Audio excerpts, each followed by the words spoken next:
Alright, so again, this is where the video starts too. So hello YouTube, and first and foremost, of course, you can see that obviously this is, I decided to do extras in 2 parts. So if you don't see someone you were expecting to see, don't worry, they will appear next week if everything goes according to plan. It's a pretty even split. But as you can see, hopefully today we'll be tackling the good old rulers, Avengers, and Moon Cancers. Everything else for the extras will be next week. So again, just to get that out there, because even some people in my chat are kind of confused about the classes. So that's what I decided. I possibly could have done all of this in one go, even if it would have been the longest list overall, but man, the amount of prep I would have had to have done between the last list and this one would have been insane. So excuse the dog on the background, but yeah, with this I at least didn't have to, you know, completely fry my brain thinking about all this stuff. But I did have to do a lot of thinking for some of these. I think a lot of them are pretty straightforward, believe it or not. But some of them I had to do a bit of research on, because my own, you know, experience with some of these is not the best. But luckily I had good support from other people, giving me valuable insight as well. Also, chances are I might be getting Rona in the near future, because my brother has it in the same house. So, you know, if something gets delayed, you'll probably know why it is. So hopefully that doesn't happen, but you never know. But yeah, again, we're gonna kick off with the disclaimers here. Because again, some people might only watch 1 or 2 of these lists and not all of them, so I have to mention them in all of these parts. So, I am not an expert once again. Who would have guessed? I've just played the game for a very long time, over 5 years on JP and NA since launch, every day, both of them. So I would like to say at least have a good chunk of experience playing this game. Also, obviously I'm a content creator, so, you know, I try to be a bit more professional, at least as much as I can.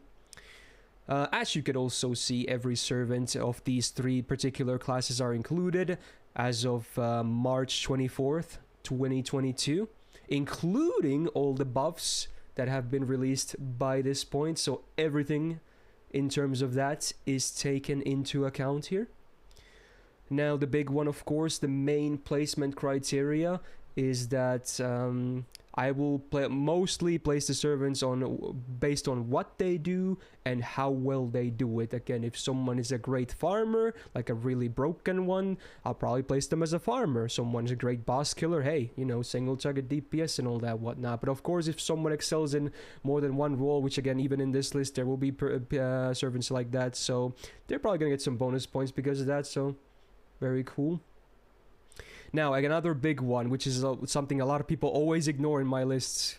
Different rarities should not be compared, because it's kind of unfair. So it's just because, let's say, a 4-star is in the same tier as a 5-star and they're both like single target DPS rulers or something like that, does not mean they're necessarily equal, okay? And obviously most people will still skip over this stuff anyway, but yeah, I still see comments from people like, how could these 2 be in the same tier? It doesn't make any sense. Yeah, because you skipped all the disclaimers. That's why. That's why it doesn't make any sense. Obviously, there are cases where a lower rarity obviously can be better than a higher one, and of course they're getting way more points because of that if that's the case, but baseline, don't do comparison between the different rarities because it's just kind of unfair. Free support pick everyone has available is obviously considered here. Comparing units among their peers within their rarities, but not different ones. MP1 assume across the board for non-welfare gold servants. It's a gameplay list, not a favorites list. Hopefully that's obvious by now. Obviously there's going to be some ones here that I'm particularly fond of, but I'm going to try my best to be as unbiased as I can here. Now the placement order is a bit different here than the last one. It's still rarity to highest rarity, like lowest to highest. So we're stopped with 2 to start, or whatever mango you want to say, 0 star to 5 star. And then within the rarities are also the release order. But because this is 3 different classes, I decided to do also... so the prio is rarity, class, and then release date, basically, if that makes sense. So it's a bit more organized, if that makes sense. Hopefully it does. And yeah, if you're watching this later on YouTube, obviously there's gonna be timestamps later as well, so feel free to jump around if you want. Or because again, even though this might be the shortest list so far, you know, I don't blame people if they don't want to watch the entire thing, because it will be still a very long video regardless. And again, this will be mostly uncut anyway. And be sure to check at the end of the video / stream, whatever you're watching this from, because we will, after everyone has been placed initially, we might do a little bit of shifting around until we lock in final placements. So before you write an angry comment of why your waifu isn't the rank you wanted her to be, then, you know, just make sure you check the end first, because some things might get shifted around a little bit. So I think that's mostly it for the disclaimers. This is gonna be an interesting one. Kinda nervous, honestly, but, you know, I'm sure it's gonna go fine, hopefully. Woo, yeah. Again, I hope I didn't forget anything, but yeah, I think we should be good to go now. So, I guess, without further ado, we'll start. But before that, Neo, thanks for the 17 months, and Fuki, thanks for the 15-month resubs. Welcome back to the Gal Gang, my dudes. Alright, so we're gonna go into the Avenger list first, because, you know, we have the only 0-star servant in the game who basically has the stats of a 2-star still, but, you know, I guess for the sake of it, 0 stars. Also, I zoomed in a bit more on the wiki page because of a comment someone left, so again, thank you for the feedback. I can't really hide the side thingy easily, but at least you'll see a bit more of the stuff that's relevant, so, again, feedback is nice. So, we got Mr. Angra Mainyu. Mango Man, Angry Man, Bearer of all evil or curses and whatnot, so yeah, he's a pretty legendary character, let's just say that. You know, I guess I should compare his stats to a 2-star, because that's kind of what his stats are based around.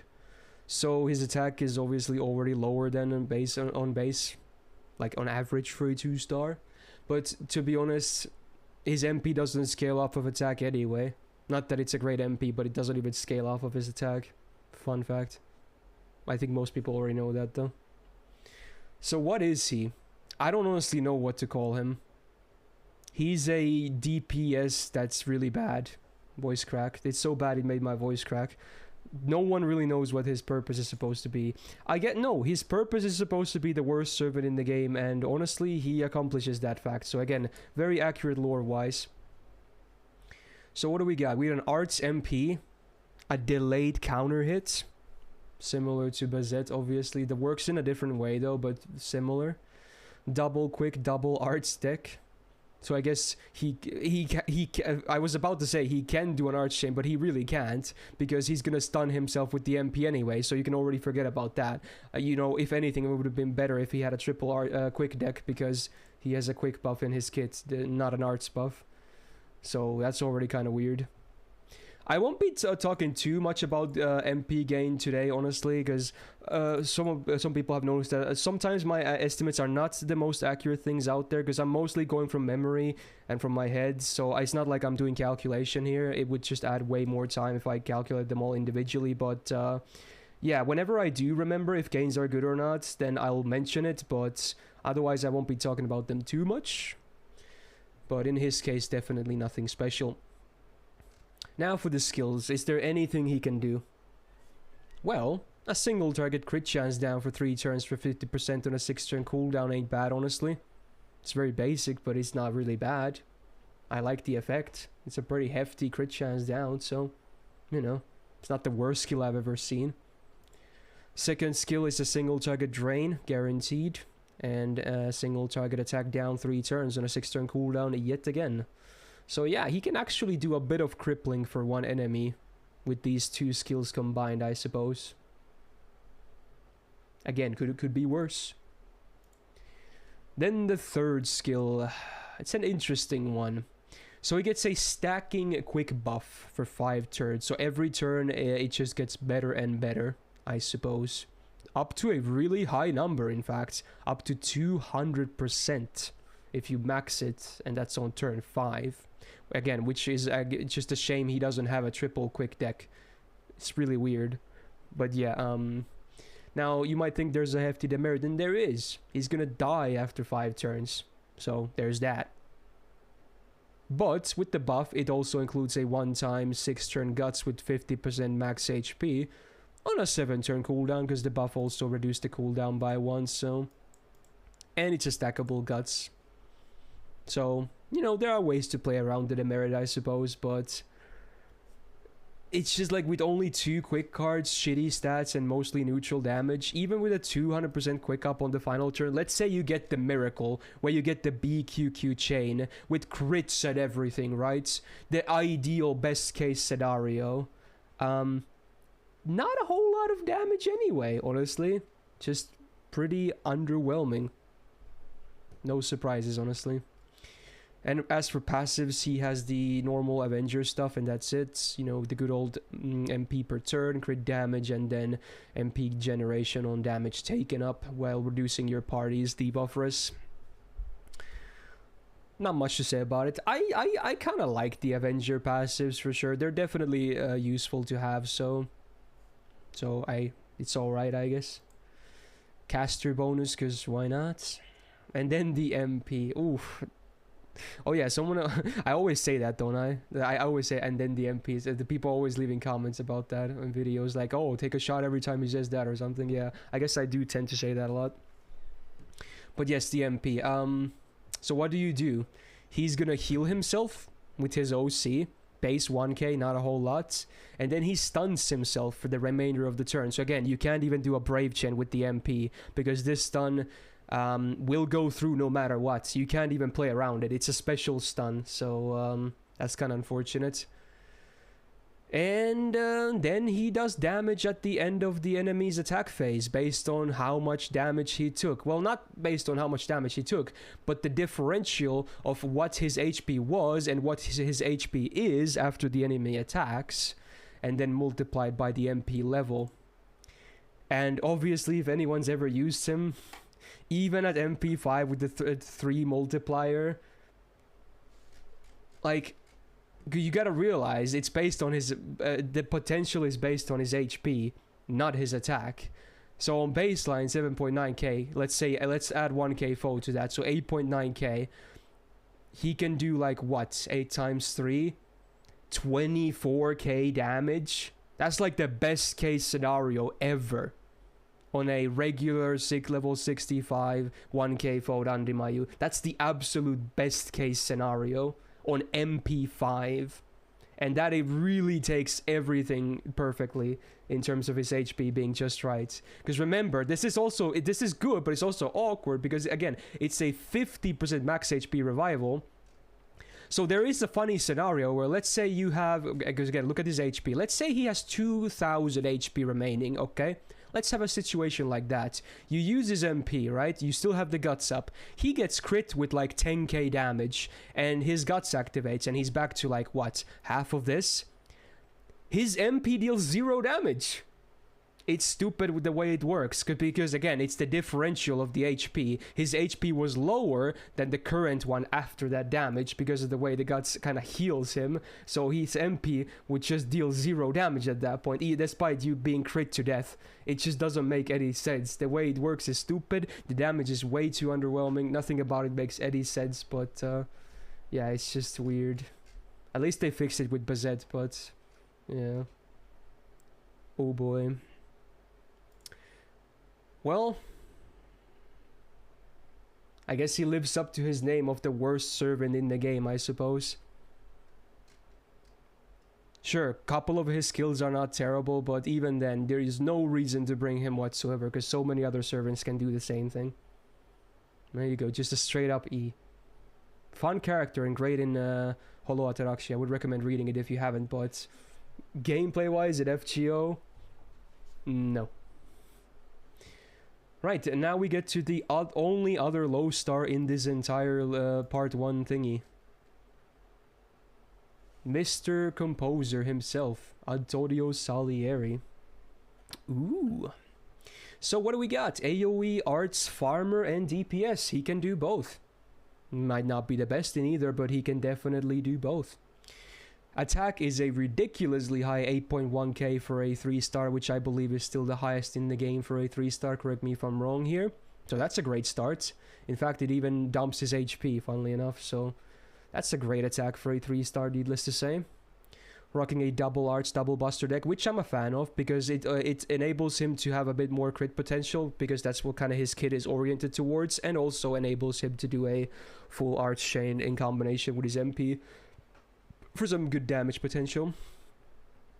His gains are not good. I wish they were a tiny bit better because that means he would be able to, on most stuff, do black grail farming for arts looping, but some classes still work with that, but some don't. So I wish it was a tad bit higher. But, oh well. Now the skills. Innocent Monster EX, so you get 10 stars every turn for 3 turns and a 5-turn cooldown. And self-crit damage for 3 attacks or 5 turns for 30%. This should definitely be at least 50% because it's only restricted for 3 attacks. It's still an okay skill, but definitely not crazy good or anything like that. Should definitely be at least... Honestly, I would like to see even 100%. It's 3 crits and it's gone. So, yeah, I don't think that would be broken on a 5-turn cooldown. 30% is just way too low. Now, second skill, self-arts up. Again, they do the same thing, and it's going to be on the third skill as well. So self-arts up for 3 attacks for 5 turns and a 5-turn cooldown. Again, this should be higher because it's only 3 of his arts cards that... can use this and then it's gone, so 30%. I wish it was like 40 at least, but oh well, because there's no other effects anyway. Damn. They have buffed the third skill though, which is great because it solves one of well, it doesn't solve his problem fully, but it helps with the problem he had. So it's a single target defense down for, again, 3 attacks or 5 turns, 30%. So this will be consumed immediately if you're fighting one guy. Just nothing you can do about it, it's just gone. Not very easy to control, so again, not the best, but the buff did add some good stuff in the sense that he now has a very good chunk of absorb, and there's the 100% crit damage for 1 turn. So his big problem, at least as a DPS for me, was that his crits, obviously as an Avenger, were unreliable because their base absorb is very bad. I wish this was 3 turns though. So it's still nice that he has some absorb now, but it's still a big downtime for this effect, right? So yeah, it's a bit annoying. There will be similar cases later in this very list with some of these Avengers that you'll see that have the same problem. But, you know, they're trying, I guess. So it's obviously, he's in a better state now as a DPS. Good old Avenger passives. Not much to say about them, they're alright. Another caster bonus, obviously because of Mozart, right? And then the MP sadly has not seen a damage buff, and the merit of party getting 20% star gen down for 3 turns can actually be kind of annoying sometimes. Sometimes it can actually dent your star generation quite a bit, especially if you're spamming this MP. The OC also not super strong. It's an arts res down on AoE for 3 turns, 10% base, but it's after damage, so it does work with his kit obviously, but it's still not that strong, I would say. But hey, he's still not a terrible DPS, and he can actually do arts looping as well with double Castoria. I can actually show you here, so hopefully you can see. This is pretty, actually I'm not sure if you can, but yeah, it's pretty small. But Salieri with double Castoria, in some cases you can use Black Grail, but a lot of cases you probably want to put a 50% on him with 20-30, and then yeah, his damage is not as super high, but it's doable for sure as an option, but don't expect miracles from him.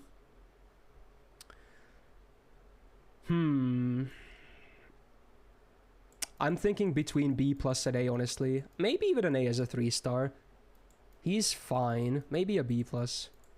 He's not like in the top tier in either farming or DPSing, but he's fine. Maybe B plus is pretty fair. Alright, time to hydrate again.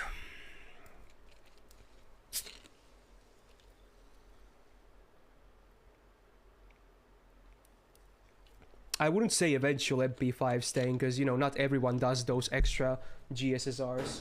And that's like the only eventual, because otherwise you won't MP5 him being story locked. So you can't get him as a free MP5, sadly. Right. Yeah, I guess that's it for the low stars. And then we move on to 4 stars, and we're gonna go rulers first, right? Yes, sir. We're gonna start with, sadly, a somewhat underwhelming one in these days, but hey, Summer Martha Ruler, Punchy Saint. Here she is. So, single target buster DPS with a full gorilla deck to complement that, I suppose. So, red chains galore, I guess.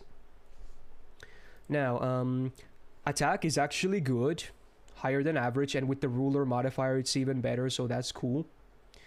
Gains are honestly not as bad as you might think they are, despite having a full gorilla deck, but obviously she only has 2 cards that can generate at all, but they're not bad for generation, but even then, obviously, having only 2 of them still on average means her gains are not that good. Now, the skills. Self-battery 30% and attack up 20% 3 turns, but only on water side maps. 6 turn cooldown. On most cases, you won't be getting a attack buff, so this is not a great skill with that 30% battery on a 6 turn cooldown. Even if you do get the attack buff, it's just alright, I would say. It's nothing crazy good, it's just okay. But yeah, sadly in most cases, this is pretty underwhelming, I would say. Second skill, one-time debuff immune, no duration, kinda cool, I guess. And then a up to 3k heal self on a 5 turn cooldown. I like that both are defensive effects, but still, underwhelming, I would say. Pretty underwhelming. Doesn't really do too much. And then the third skill, good old Martha gimmick, right? Self-damage up 1 turn against demon, divine, or undead enemies. 100% 5 turn cooldown. The divine stuff is good. Demon and undead are not good. Those are not good traits to have. Those are not very common in bosses at all. Those are like trash mob thingies, so no one really cares about that. But hey, divine at least is somewhat accessible on a boss. Yeah, it should be. I wish it was demonic instead of demon, because those are 2 different traits. It is a big chunk of damage, obviously, even though it does have a sizable downtime, though. But man, this is an old kit for sure. Oh man, not very impressive, I would say. Magic ZX, love that though. That's cool. That's very cool. Great passive. Berserker bonus, love it, even though, you know, bringing ruler on a berserker is somewhat counterintuitive, I guess, because, you know, you're losing the thing that makes rulers so good, but, you know, DPS, I guess. Luckily, the MP has been buffed, though, but it's not an amazing buff. So it's just a damage buff that also increased the value of the OC a little bit. So it's it's base 20% defense down for 1 turn before damage. I wish it was 3 turns. It's still kind of eh. And there's no other normal effect either, so yeah. And because you're gonna miss this attack buff a lot of the times, and this one might not always work, it doesn't do a ton of damage, honestly, on average. It just doesn't do a lot of damage. Obviously, if you do get a full Buster Brave Chain, then she can actually slap a little bit for sure, but besides that, I feel like she is not looking too great on 2022, even with all our great Buster support overlords and whatnot. Especially compared to someone we're gonna see very soon. Does not really compare, sadly. I think Martha still is one of the Bs, I think. I'm not sure if I can give her an A, but I might be willing to place her in B+, honestly. Because Ruler is still the best class in the game, in my opinion. And, yeah, she's not terrible. Maybe just a flat B, honestly. I kind of agree with you guys, yeah. Could use another buff or 2 for sure. But still very usable. But don't expect, like, amazing damage from her, because that's not really happening. But hey, she's kind of easy to keep alive, I guess. Alright, the first welfare is next, huh? The one that never got a rerun. Quetzalcoatl Santa. Here we go. So, what do we got? Buster, AoE. Not a farmer, honestly, but a DPS. And a DPS with some nice team utility as well, I would say. So, an interesting one for sure. Attack 9.6k. Again, much like Martha is good. That's nice. Double Buster, double Quick Deck. I feel like is okay. I still like that she has the double buster for a buster full chain potential on that card type. And gains are better than Martha's for sure because of the deck just being better. Just because of that alone, it's already better. Now, skills. So, party attack up 3 turns, 20%, and up to 10 stars per turn for 3 turns on a 5-turn cooldown. We're gonna see a very similar skill later on another servant in this list, which just is flat out better than this. But hey, honestly, not a bad skill, I would say still. This is definitely, it's just a much better charisma, if anything. Nothing broken, but it's just a pretty solid skill, I would say. Second skill, it's a targeted one, so one ally gets up to 600% absorb, only for 1 turn though, sadly, but also 30% star gen for 3 turns. I think both should have definitely been 3 turns, 5-turn cooldown, so yeah, as is, it's just okay, but again, fairly underwhelming, I would say, but at least in her defense, I guess she is a welfare, so, you know, they tend to never have, like, really damn good skills, although we're gonna see one soon that actually has a much better skill set, I would say. Ironically enough.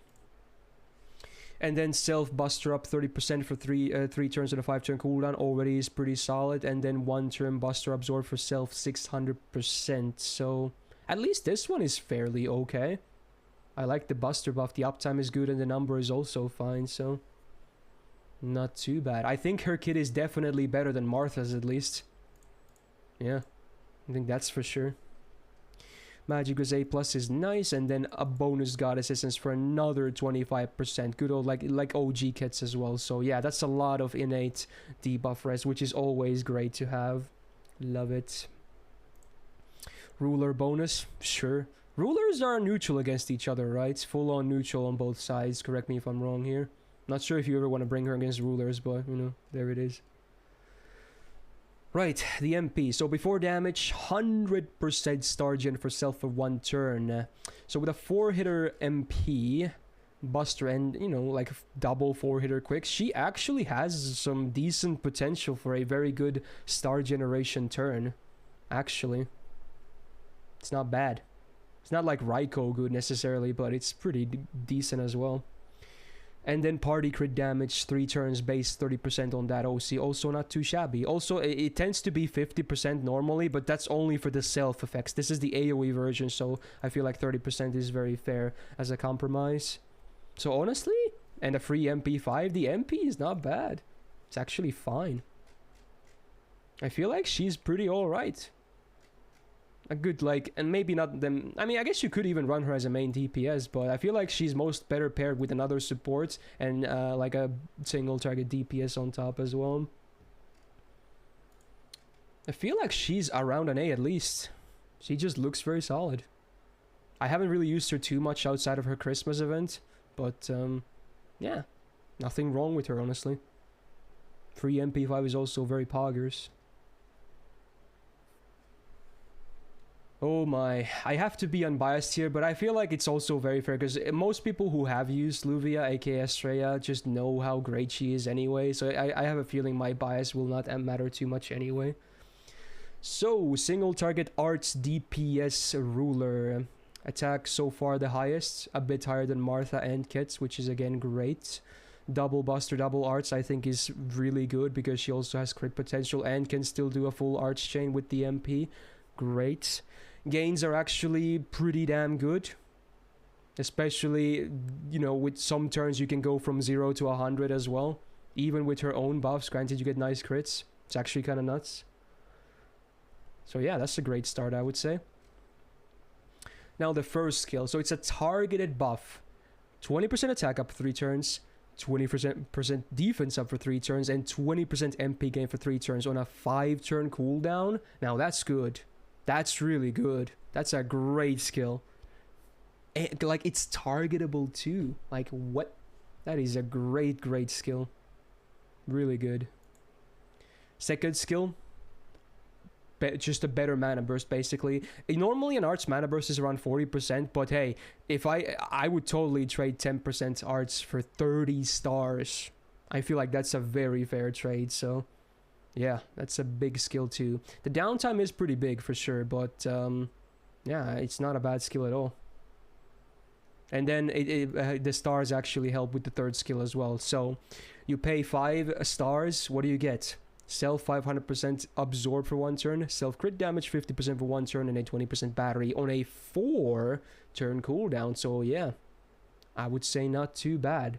The kit itself just makes so much sense. Great synergy. To me, Luvia was always like a better version of Lancelot Saber, basically. They're very similar in what they do, but Luvia just feels better to use in my opinion. Not that Lancelot is bad by any means. More crit damage on that passive, high rank, love to see it. And territory creation, a permanent 10% arts up. Yes, please. Yeah. And then another Goddess's Essence for a good chunk of debuff for us as well, and a bit of tickling. Those are some great passives, man, as well. Archer damage, because why not? You can kind of use her against anything. Well, not Avengers, but, you know. And then for whatever reason, they decided to buff her MP as well. This MP, huh? So yeah, the buff, in addition to the damage upgrade, also includes now an Invul Pierce for 1 turn before damage. Fun. Balanced. Great damage, and another 20 star bomb as well. And if the enemy is evil, they're dead. They're just dead. But even if you're not fighting evil, after this buff, and with a very solid kit and numbers, even despite doing neutral damage a lot of the times, she smacks. She really just smacks. She makes a lot of 5-star single target DPSs look bad in comparison. This is a very easy one for me. Very, very easy one. And I that's definitely not even biased. Anyone who's ever used her, especially post-Castoria meta, and that MP buff knows just how ridiculous she is. She's a train that basically just doesn't stop, just keeps on going and slaps people and suplexes everyone. So an easy EX in my opinion. One of the best 4 stars in the game. Definitely top 5 4 stars of all the classes in the game. Easy. And hey, she's permanent as well, so getting MP levels is not insanely difficult, I would say. I would know, because even my JP one is MP5, fun fact. 5-star disguised as a 4-star. I agree, honestly. So yeah, this is a cool one, honestly. I guess this is the latest one in the entire list. It might be, actually. Yeah, I think she's the latest one of these classes. So, another welfare. Da Vinci Summer Lily. Ruler, whatever you want to call her. Very interesting. So, she is kind of a single target buster DPS, right? But I want to say she's more of a support. Oh yeah, Ranmaru was newer, right? True, my bad. True. But I want to say she's more of a support than a DPS, honestly. Attack is not insanely high, but it's definitely okay. 9.1k with the ruler modifier is good. Double buster, double art stack, I think makes sense. Is nice for the gains and for a bit of damage potential too. Can't really comment too much about the gains because I haven't used her that much, but someone in the chat can probably. Maybe Jordanian is here, I know he uses her a lot. Anyway, the skills though. This is a great skill, so it's a very similar skill to Kairon, for instance. It's a targeted rainbow buff, 20% each for 3 turns. But the difference is that this has a 1 turn lower cooldown. Granted, they're not as high on numbers, but still, honestly, I think this is a better skill. I prefer the uptime to a higher number on the rainbow buff, so I think this is a slightly better version of the skill that Kairon has. So, pretty good skill, I would say. Just a very consistent buff, right? Because they're always, no matter who you buff, they're going to be using, you know, colored cards anyway, right? So, there you go. Simple but great skill. Yeah, Kairon is 10% higher on the number, but higher cooldown. But I do prefer this, honestly, because of the uptime being better. Now, another targeted skill, so it's a 20% battery and 30% MP generation for 3 turns on a 5-turn cooldown. Another pretty solid skill. I like it. I like that the FX also synergize really well. Solid, just very solid. And then the third skill is a slightly modified version of the one she has on her Rider version, but arguably this might be better. You obviously don't get the battery anymore, but you do get a 20% crit chance down for 3 turns on a 5-turn cooldown. And honestly, for a lot of challenge quests, you might want this over the 10% battery. Otherwise, I think it's the same, right? So 20% MP damage for party 3 turns is pretty solid. And then overcharge your party by 1 stage. I wish this was also 3 turns, because it makes it slightly awkward, because you immediately want to use your MPs with this, because you kind of want the other effects, because they have a good uptime. You want them to be constantly out there, but sometimes, depending on who you pick, you might want to value the OC a bit more. So sometimes it's a bit awkward to use the skill, because this is only a 1 turn thing, but still a great skill once again, honestly. And yeah, I was about to get to that. All of her skills are on a 5 turn cooldown. That's just solid. Like, and the uptime is good as well. Like, she's just a pretty solid supporter. Very nice. And then the passives. Riding EX doesn't really do a whole lot, but it's cute to have, I guess. Item construction A doesn't help too much, but it's nice to be able to land this more consistently, because you do want to land it against bosses, because she's definitely not a farmer by any means. Magic Resist B is nice as a bonus. Alter ego damage, not really relevant. And then the MP. Now, it is RNG based, but the good news is that no matter what effect you get, chances are any single one of them is always going to be useful. Unlike a certain other RNG welfare that, you know, sometimes your effect might be useless. But anyway, so, you have 3 options. You get either 30 Star Bomb, love it, 20% party gauge, great, or 20% party attack for 3 turns, also great. Like, these are some great buffs once again, on top of an already stacked skill set, right? And I guess her OC is not bad either. It helps her own damage by giving her 20% MP damage for 1 turn before damage. And with a free MP5, she's not even bad for damage. She's just really good, like a very good modern welfare. Definitely like a top 10 welfare in the game. Maybe even top 5, honestly. She's really good. I think an A+ is very much deserved. Look at the list so far, it's pretty funny actually. Not intended, but yeah. Interesting.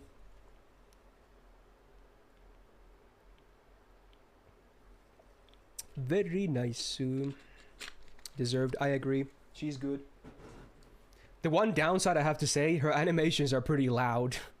So, you know, sometimes ear damage can be a thing. I don't know why they're so loud. Right. I think Jordanian has been waiting for this. His #1 favorite, right? Pretty classic at this point, I suppose. We got Gorgon. AoE Buster, definitely a DPS more so than a farmer. You can do farming with her, but it's not pretty because you do need double Oberon. So, and even then, it's... for most people, she wouldn't even do massive damage. But hey, I do think she still has a place, a pretty okay place as a DPS at least.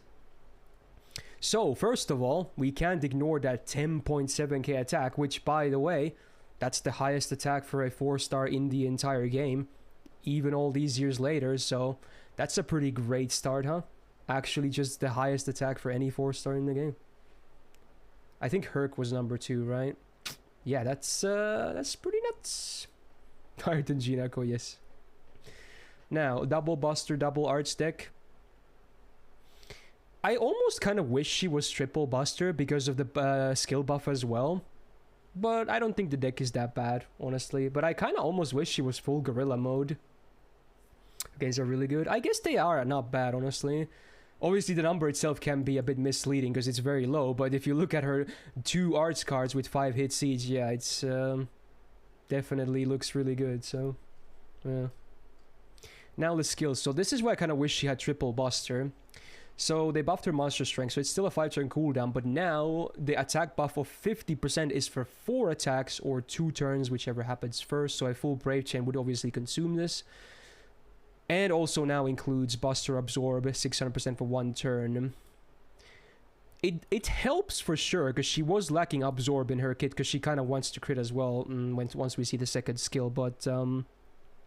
1, I don't like that this is only a 1-turn effect, and 2, it's not a high number. For an Avenger, I would prefer it to be 4 digits, because 600% might not guarantee you stars at all, honestly, depending on who your other units are.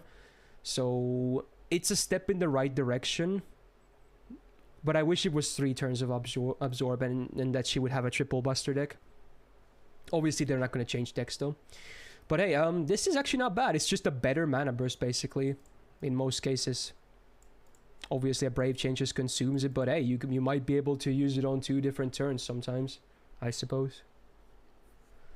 Now, the second skill, Self Guts 1 time 5 turns 7 turn cooldown, so that's, you know, a very standard Guts, but it is a better than a standard Guts because it also includes 50% crit damage.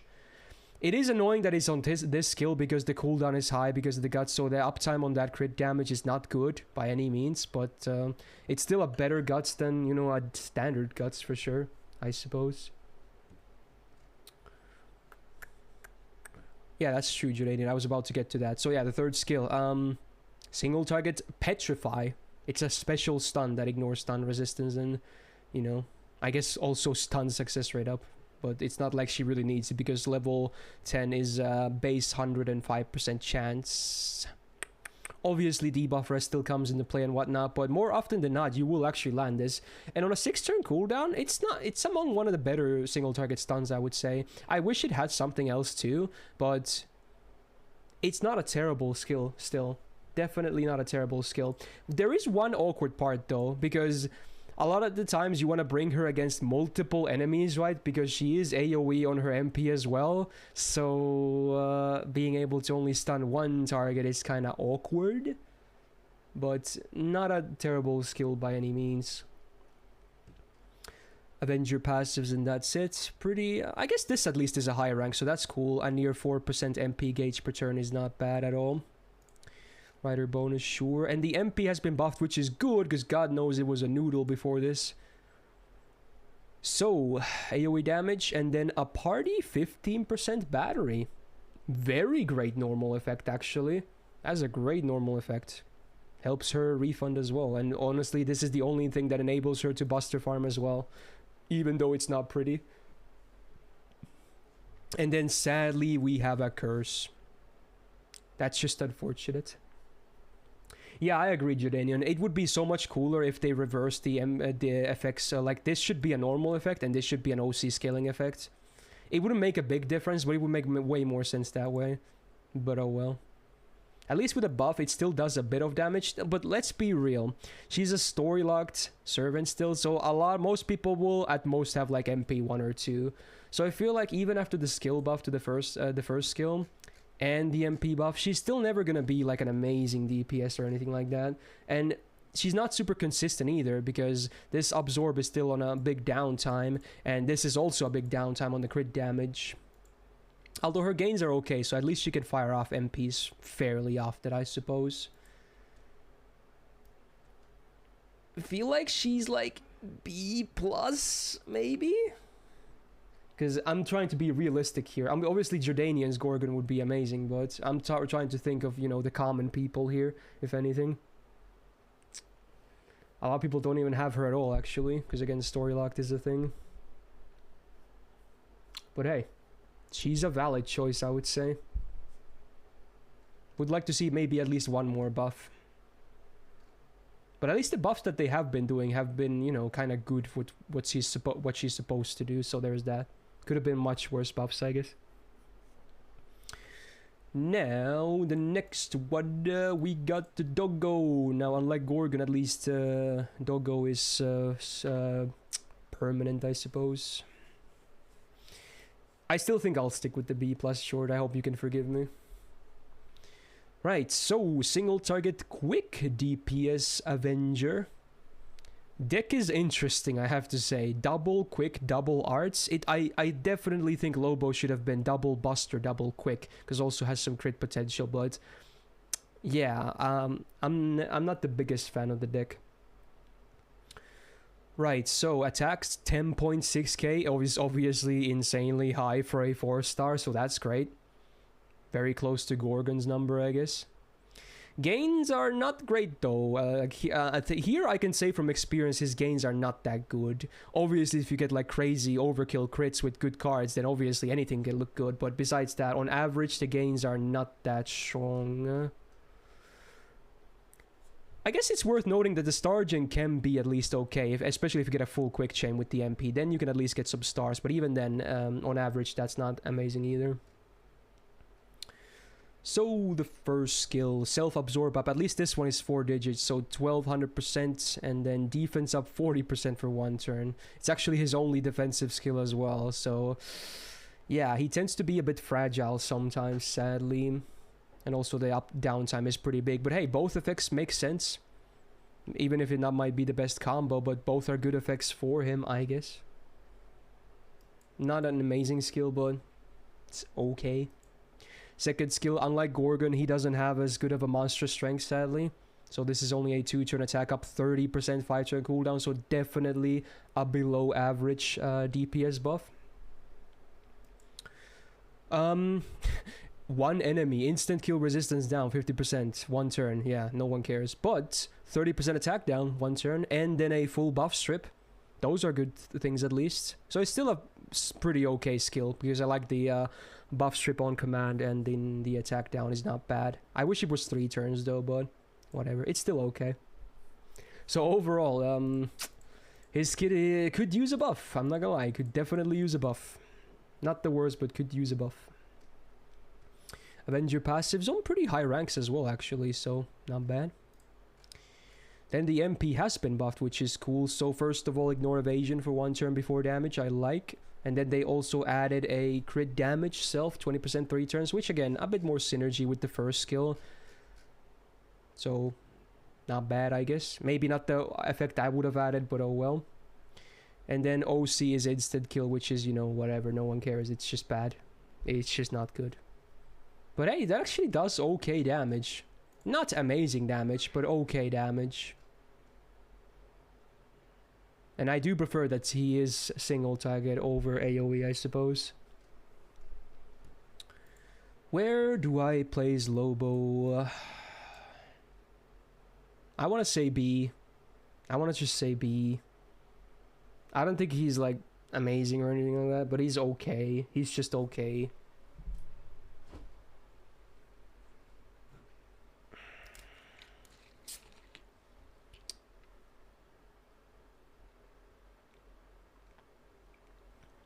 Yeah, I think I would place him under Gorgon for sure, yeah.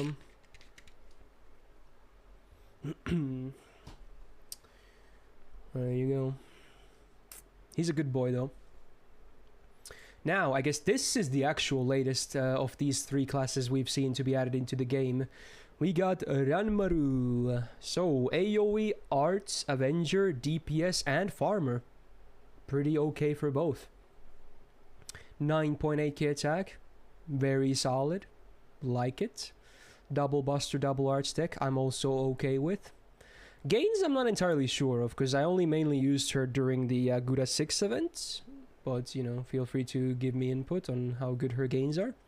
Well, I guess the fact that she could actually MP loop means that the gains are not terrible, but, yeah. I'm talking like, you know, face carding and whatnot here. Speed says not really good, huh? Alright. So, targeted first skill.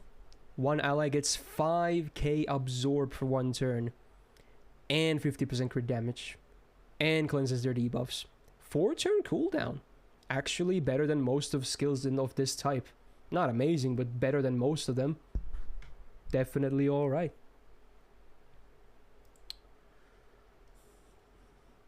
A lot of people are saying different things about the gains, huh? Not surprised. So, 40% chance to AoE charm for 1 turn. Hate that, but you know, sometimes it's alright. 20% defense down for 3 turns on a 6-turn cooldown. Not the best, but it's okay, because you also get the 10 stars, so... Still, I would say an alright skill. Nothing crazy good, but definitely pretty okay. Alright, self-arts up 30%, 3 turns, good. 20% battery, yeah. And then 10 stars again on a 6-turn cooldown. This is a pretty good skill. This is definitely a good skill. Which also enables her to go burr as well, which is good. Now, she has the Avenger passives as well. Although I guess she is missing one of them because, well, not missing, but it's an altered version. So the MP gauge per turn also includes, say, 3% arts up for her. So it's just better, I guess. Why not? She has the Foreigner passive as well, which is cool. So a bit more debuff rested stars, never hurts. Magic C is also nice, and then also immune to burns. So those are some pretty poggin passives. What can I say? That's a pretty damn loaded passive kit. Keep in mind she's a welfare too, that's kinda nuts. This would be like an SSR passive list here. Oof. Right, the MP then. Normal effect includes ignoring defense, which is always good to have. And then before damage, you get star generation 100% base for 1 turn on the OC. It still probably won't end up mattering too much, because it is an Arts MP despite having 4 hits, because Art still doesn't generate too well. But depending on what your follow-up cards are, you can actually get a good chunk of stars. The MP itself probably will not generate that much though. But hey, potential is there with a good Brave Chain. Yeah, she's a good servant, huh? Yeah, she's pretty damn good. So in terms of looping, this is what it looks like then. Double Astraea. You can't sadly go from 0, so you do need a 50%er. But even then, her damage is just a better Salieri basically, right? Which makes sense. I mean, why would it not be better? So yeah, and everyone gets her free MP5 for so. Yeah, I feel like A+ is pretty fair, right? What do you guys think? She's pretty good. Great for farming.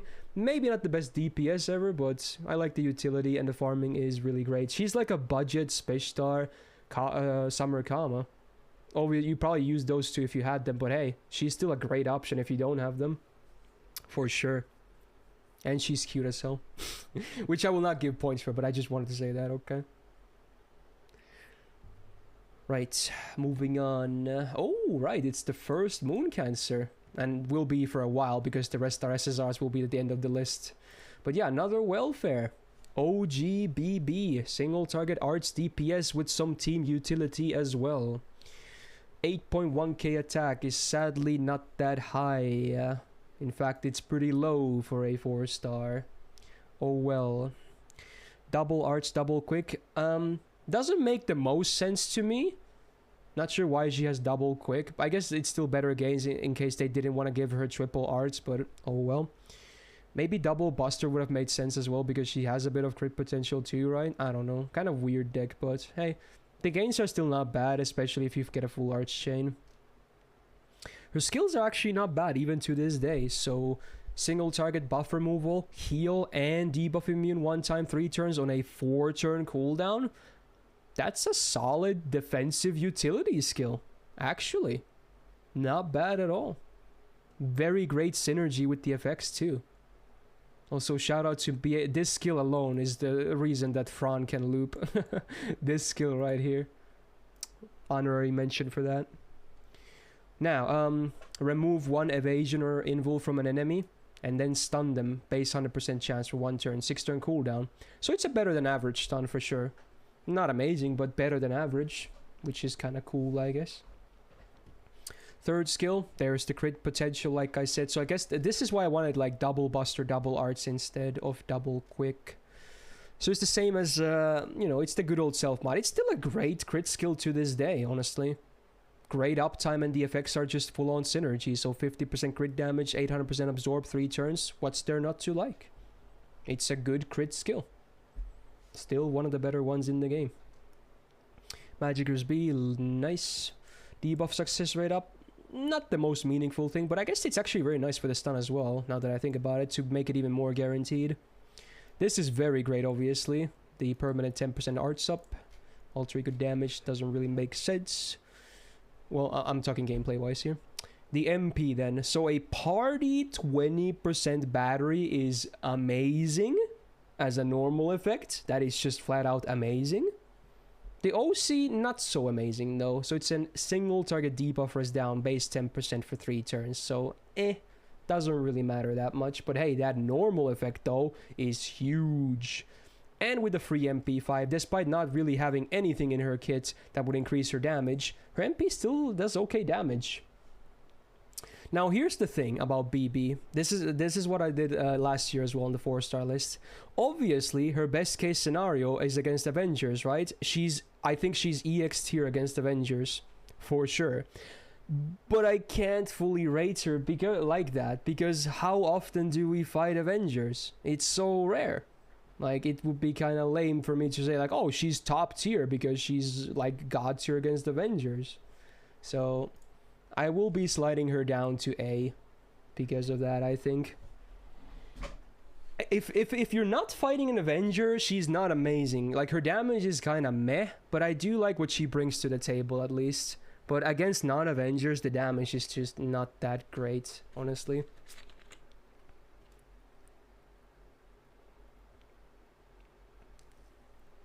But hey, again, in case someone fast forwards to this part, if she is Avengers, there you go. Easy EX, right?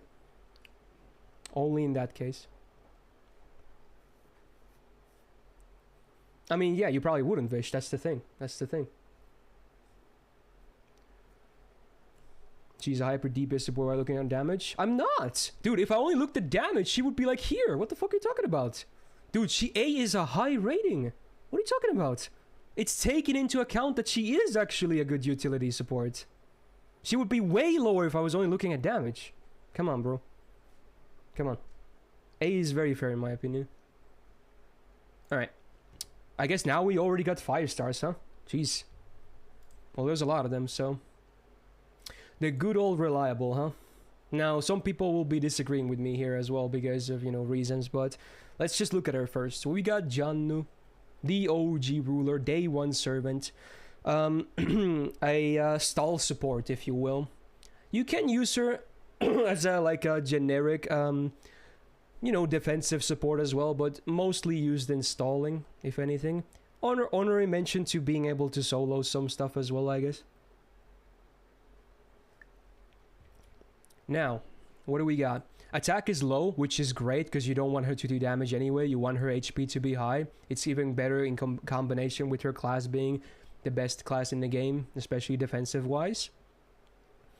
Gains are not amazing, but not bad. It's great that she obviously has triple arts, so that already helps a lot, because, you know, you can participate in a lot of arch chains anyway.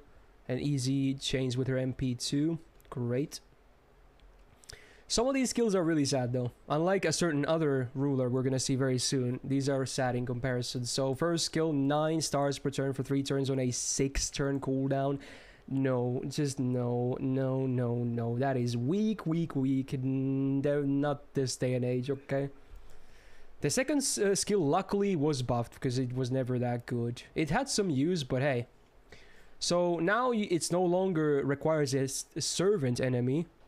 Now you can do it on any enemy. So it's still the same minus 30% MP damage 1 turn, but on any enemy. And now also comes with minus 20% defense for 1 turn and 30% for 3 turns. So... she adds a bit of a punch to your team, I guess. Not sure if this was the buff I was going to give her, because I almost would have preferred to make her even more defensive utility oriented, but it's actually a good skill now. This is a great skill on a 5-turn cooldown. Maybe not the best buff choice for her in particular, but the skill itself is good. Yeah. Because you're damaging great outside Avenger, guys. Yeah, I know, but I can't put myself to rate BB based on Avengers only when it's so niche. I'm sorry. I just can't do it. But again, I did say that if you're fighting Avengers, C's EX for sure. But we fight Avengers once a year. Like, I can't do it. I can't. That's way too rare, man. It's just not common at all. I can't place her on EX because of that, okay? I'm sorry. Even if you simp B, I'm sorry, dude. I can't do it. I can't do it. It's too rare. It's like a niche on an MP. It's the same thing. Alright. Third skill. Very high chance to stun, but it has to be an enemy servant. But hey, it's actually still an okay stun because it goes up to 120%. So, that's really cool. Not great, but not terrible. Magic EX, love it. Ruler bonus. Why not? And then the MP used to be not great, but now it's really damn good. So, party invul 1 turn, party defense up 3 turns. This is weird scaling. I always thought this was weird. Why does it triple from MP1 to MP2? This is way too low for MP1. It's a 5% defense up for MP1, and then it goes to 15 on MP2. This makes no sense. This should be 10% base. This is some year 1 game design bullshit again. Again, this makes no sense whatsoever. Also a full party cleanse, love it. And then healing base 1k for every turn for 2 turns. One of the best defensive MPs in the game for sure. I don't think anyone is going to argue about that. But yeah. I knew where I was going to place her already. She's A+ still. Still. Sure, you might not have the most need for her in a Castoria dominated meta, but she's always going to be that good old reliable that just works. she still really just works, okay? She's never gonna go anywhere, okay? Even if you have options, she's always there as a very solid option. So to me, Jeanne is definitely an A+. A+ is very high, so be it. I think it's very fair. Hey, Jello.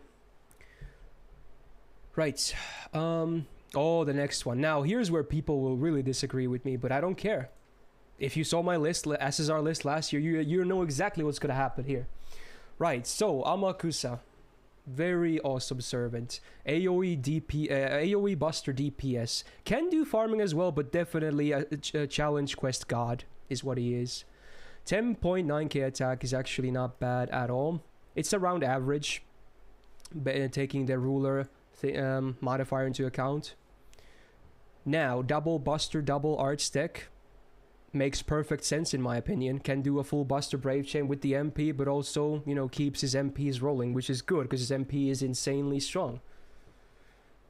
And the gains also are not bad, and his kit helps a lot with that too. So the skills. So unlike Jeanne, he has seen buffs to everything. He's one of the only servants that has been buffed 4 times. All 4 of his things, the MP and the skills. So, single target.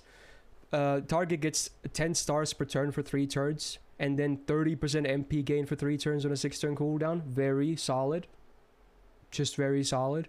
Much better than what it used to be. Love that MP gain. Second skill also buffed, and this is so good now. Oh my god. So it's a guaranteed drain. It used to be a very niche one that really didn't work at all. Now it's on any enemy. Wow. AoE Buster is down for 5 turns, 20%. Yeah. 20% battery self. Yeah. 20% gauge every turn for 5 turns. Yes. 8-turn cooldown is very fair, considering 2 of these are 5-turn effects as well. This is a really, really bonkers skill, man. It's so bonkers. God damn, dude. Man, what a busted skill. And then the third one is also good. So it's the same as Jeanne. A bit lower chance to stun, but still goes up to 100% on base, which is good. But this one also comes with a 30% buster up for 3 turns on self, which is good to add him a bit more damage. What a skill set nowadays. Look at this skill set. Now that is sexy. Oh boy. Magic Rosé. Great. And then the MP has also been buffed, so this is really... You know what I'm thinking about this. An AoE buff removal before damage. That's so good. That's like... That's one of the best normal effects in the entire game for an MP. It's so good. And they buffed the OC as well, so it's a 30% base for crit chance down for 3 turns. Man, what a crippling MP. Like, this is CQs, like EX for CQs, man. God damn. His damage might not be the best even after all these buffs. It's not bad by any means, but man, look at what he does. He does everything. He just does everything. He's just nuts. Wow, Amakusa in 2022, huh? Even in 2021.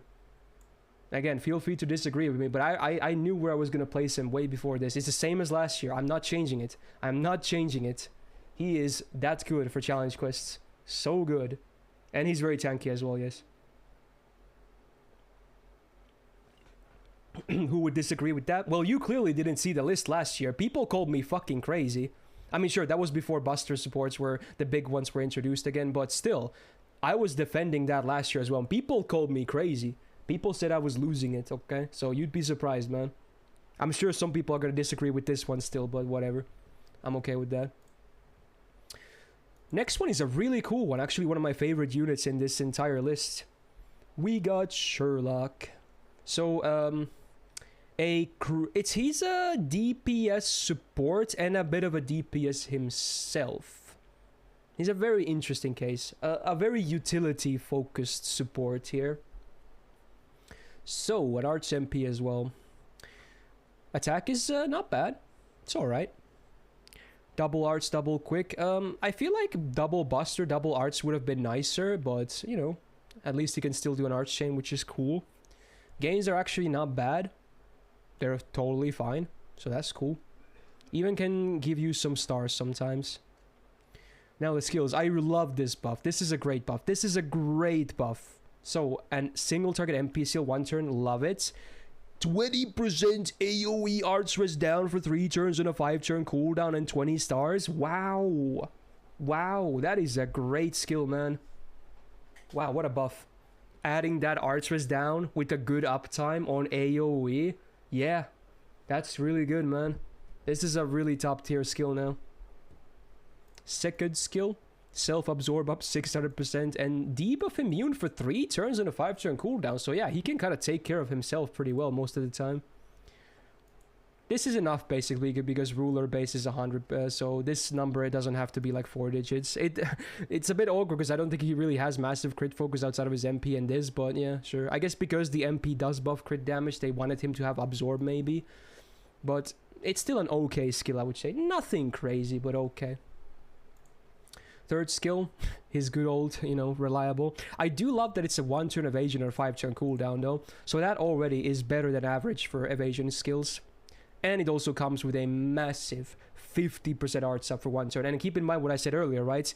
And a lot of these old mana bursts for arts tend to be 40%. So it's already better than that. And comes with an evasion. So it's a great skill. Like the effects are really good. But it's awkward to use sometimes is the problem, right? Because these effects are like the opposite. So yeah. But it's a great skill still. Territory Creation EX is amazing. Again, would be cool if you had triple arts, but oh well, but it's still very good. Berserker bonus, why not? And then the MP. I said it again, take a shot. So. God damn it. Disconnected by earbuds again. Alright. AoE defense down 3 turns on enemy. 30% on MP1. Not too bad. And then party ignores invul and defense for 3 turns. That's great utility, man. Really great. Goes through evasion, goes through invul, goes through defense up. Doesn't matter. And then 50% base crit damage for 3 turns on that OC. For the full party. It's a great offensive MP, man. What could I say? It's still great. Sherlock is nice. I feel like he's underrated. I don't think he gets enough love, honestly. I think I'm honestly gonna place him in A+. I think he's well worth it. He's definitely... I love the first skill buff as well. Is he a support or DPS? I want to say he's a support first and foremost, but you can do DPSing with him as well. Just don't expect miracles for damage. But yeah, I would say first and foremost, you bring him for that support utility. A+ kind of high. I think it's fair.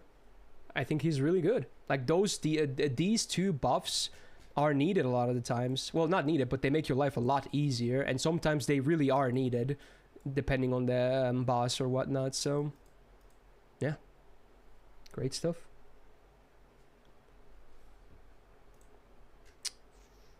Oh man, this is also a controversial one, isn't it? We got First Emperor Shi Huang, the Kid Shi Huang... Qin maybe, I don't know how his name is pronounced. I just always call him First Emperor, Shikote, whatever you want to call him. Mothbad. Actually, yeah, we have it on playing on stream right now. You can't hear it on YouTube, but we actually have the Mothman song playing right now. That's pretty funny. Timing. So what is he? He's a single target crit DPS. Crit buffer DPS, I suppose. Similar to like Super Orion or Van Gogh or Hozoin or etc, etc. Now, the first thing though, sadly his attack is very low. This was a problem with a lot of Lost Belt 3 servers. Not sure why they decided to give them so shitty attacks, right? It's really weird. That is a very low attack. 9.9k, whatever. Double Buster, double Art Stick, I think is perfect because, you know, it's both happy for crits, which is his main DPS source, and then also helps with his MP uptime as well, which is really important because his MP is really good. The gains on paper, though, not that good, but they can be fine. Granted, you can feed him enough stars to, you know, keep his damage and gains going, but on base, they're not that good. Now the skills. I love the AoE drain. That's great. Love that every time. And then AoE defense down 3 turns, 20% on a 6-turn cooldown. I think is a fair skill. Definitely a very fair skill. Does what it needs to do and not bad by any means. Second skill. Don't like that it's an AoE 70% chance to stun for 1 turn. You'll still get a stun or 2 for sure, unless, you know, really unlucky, but yeah, would prefer guaranteed, obviously. And then self-attack up 30% for 3 turns on a 6-turn cooldown. Also, again, another fair skill, I would say. Also not bad. And then the third skill. It's a good battery. So, a 50% battery and 6-turn cooldown is pretty standard, but it also offers cleanse for self and up to 3k healing on self, so not bad. It's a good skill. And it's really good because you want his MP to be often, or up very often. It's a very good MP. It's like what makes him tick.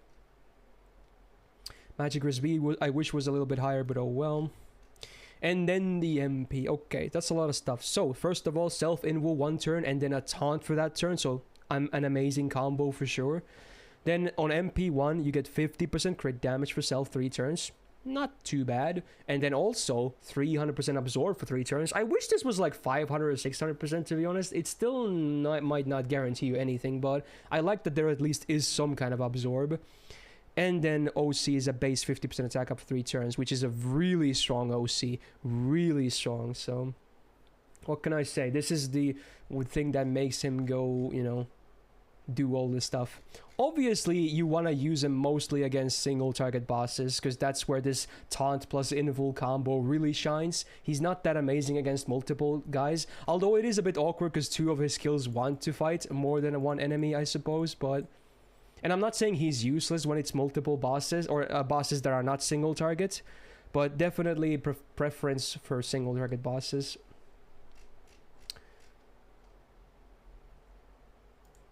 Now hear me out here. I think he's A+. I don't think I can place him in EX, because he's not the most consistent thing out there. Because here's the thing. If he doesn't crit, he doesn't do any damage. It's not good. His damage is not good if he doesn't crit.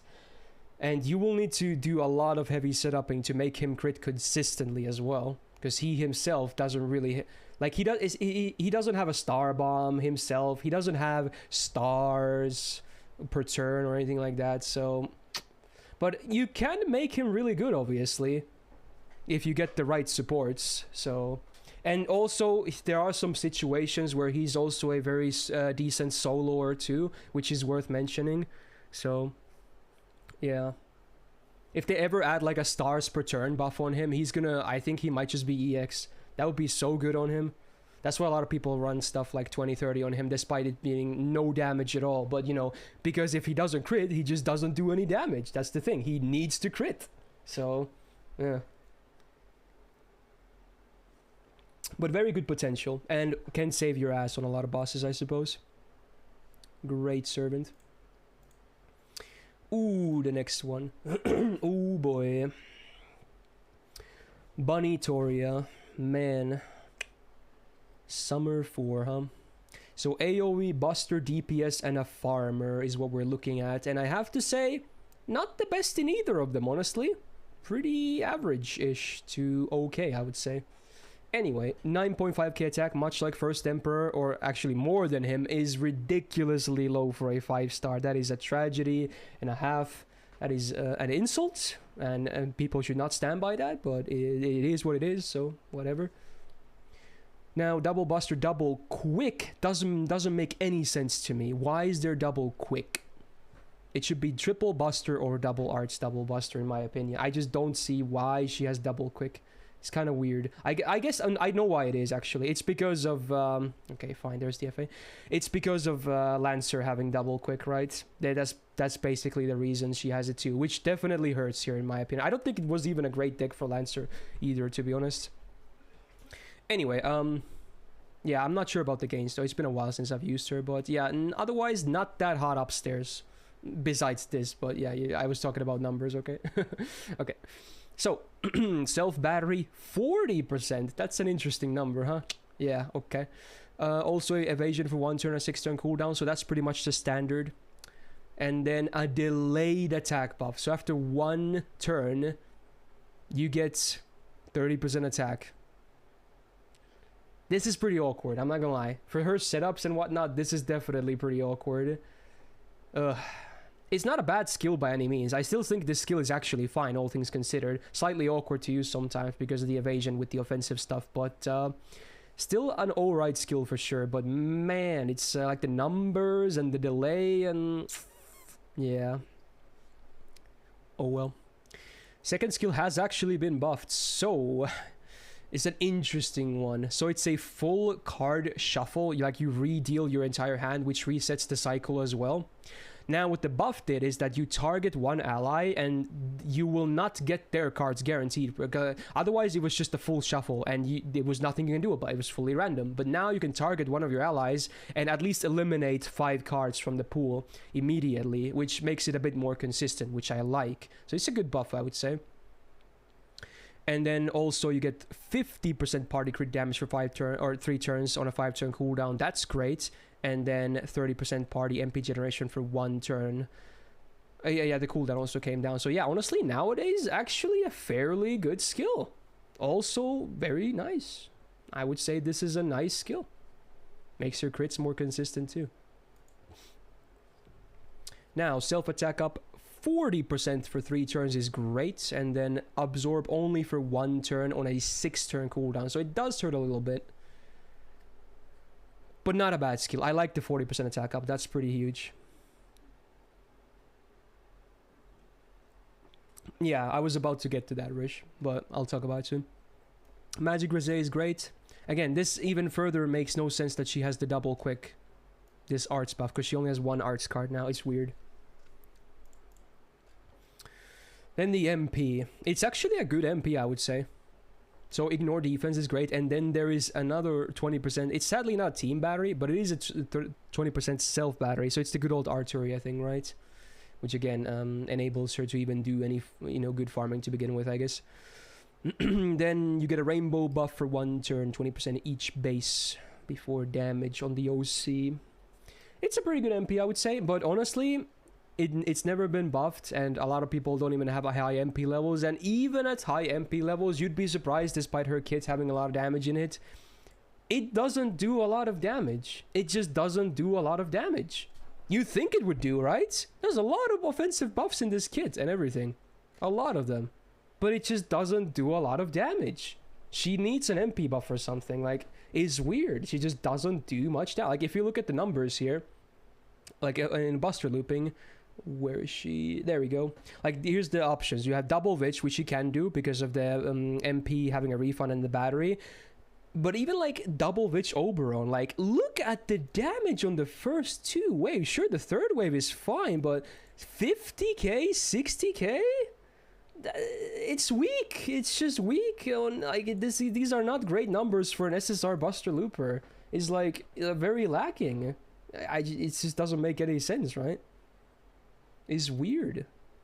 Just, she's not the greatest DPS either, to be honest. I feel like she's like B tier, honestly, as brutal as that looks like. I could maybe see a B plus, but I don't think I could even place her in A, honestly. She needs an MP buff for sure. That would solve a lot of her problems. She is ruler though, so I'm tempted to put her into B plus, but maybe I'll be a bit savage here, because I really want to see her MP buffed as well. Yeah, I think I'll stick with B. Maybe shift later or something. Do I share the looping seat? You can ask about that later if you want. Ooh, the next one though. Ooh, baby. One of my Grail targets as well. Ooh, we got Queen Himiko. Okay, so she's a very interesting one. She has a lot of different use cases, and I had to do a lot of research on her because I haven't even had her on JP for that long because I failed the first time around. But anyway, what do we got? We got basically a Buster crit DPS herself, a Buster crit DPS support, and someone who can enable an unkillable comp. Those are like her 3 main uses. And she's not bad for any of those. Now, let's see. 10.6k attack. is alright. It's not amazing by any means, but it's okay. At least the ruler modifier helps. Double Buster, double arts makes perfect sense in my opinion, because she also wants to do red damage, but also you want her MP to be up as often as possible because it's a good MP. What's the unkillable comp? It's Merlin, her, and Castoria. There's many versions of it, but that's a really good one. That's like one of the best ones out there. Anyway, gains are also not bad either. They're actually pretty fair. So yeah, not too bad up here. Now this skill, remember that Ketz one earlier? This is just that on steroids. This is a ridiculous skill. So it's the same 20% attack up for party for 3 turns and a 5-turn cooldown, but now everyone gets the star buff. So everyone will generate 8 stars per turn for 3 turns. So every turn you get 24 stars from this skill, and it's a 3-turn effect on a 5-turn cooldown. How good is that? How ridiculous is that? Like, oh my god. Like, it might not seem that good at first, but then you realize just how good this skill is ridiculous. That's more than 2 MLB 2030s on really good uptime as well. This is an EX tier skill right there, and definitely the best charisma in the game. Well, I guess Castoria might take it, but whatever. Up there as one of the best charismas in the game, but yeah, this is redonkulous. Makes perfect sense for her playstyle as well, for all of them. Because, you know, crits enable more unkillable MPs, they enable more buster crit damage for her and for her allies as well, so yeah. Now, the third skill, self buster up 30% 3 turns on a 6-turn cooldown is alright. And then demonic damage for self for 3 turns, 50% also is alright. And then invul for 1 turn self, so it's a bit awkward again with the combo of the defense and the offensive, but I would say still a pretty fair skill. I wish it was like divine instead of demonic, but at least demonic is still something you do see in bosses, so it's not like it's demon like on Martha's case, so still an alright skill for sure. And the third skill, big one as well, 50% battery, 6-turn cooldown, the standard, but also enables self to basically deal a lot of red damage by giving absorb and crit damage for your red cards for 1 turn. 500% absorb and 100% crit damage. So yeah, she can actually hit pretty hard herself given the correct stuff. But because she's also reliably giving you stars as well, it's not unrealistic to get a good punch going with her as well. And this is obviously very vital because you want her MP to be up, especially if you're doing unkillable. Magic Rose, love it. This is cool because she actually has the double arts cut, unlike Banitoria.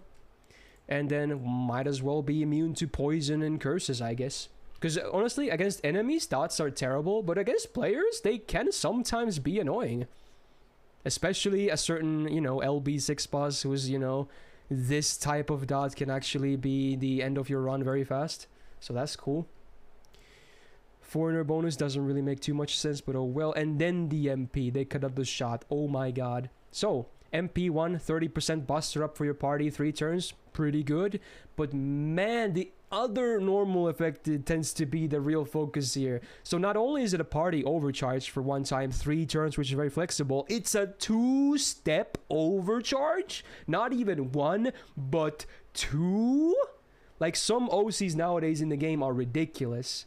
Also 50% crit damage on base for 3 turns on that OC. Again, just these 2 effects are very good synergy for herself and for your teammates. But man, like, here's why the unkillable works, right? You have Merlin, Castoria, her. You do it in order of Himiko, Merlin, Castoria. Himiko has 100% MP, right? That's fine. She doesn't need the OC. It's mostly damage. It's nice to have, but for something like that, you don't need it.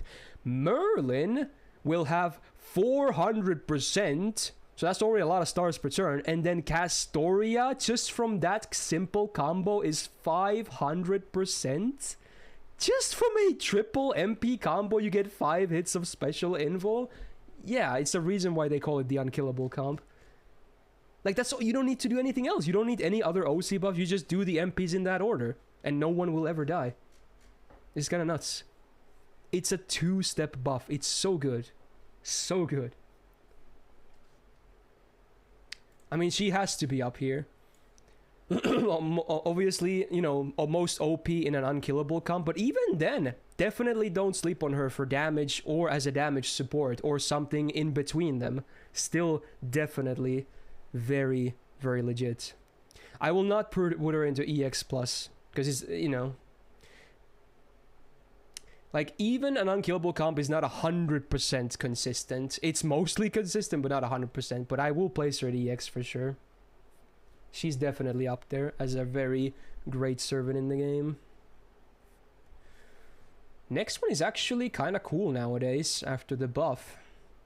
Sadly, I don't still have her, so this one is one of the hardest ones for me to place. I did do research on her, because, you know, obviously I don't have her, so I had to do a little bit of research, but she looks really solid on paper now.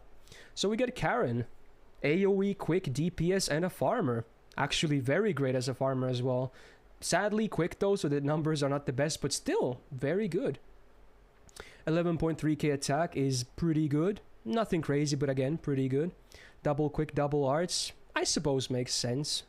I don't think she needs like double buster, so I feel like the gain stick is fine for her. Also can do a full quick chain with the MP, which is also great for DPSing. Gains are also... Actually don't know. You guys let me know. They look good to me, but you let me know. I mean, I guess they're actually pretty good considering we're going to look at the kit as well, which helps a lot, so... This one already immediately helps. So she has really good skills actually as well. So, self-invul for 3 attacks, 3 turns on a 6-turn cooldown is actually very solid as the first thing here. That's nice.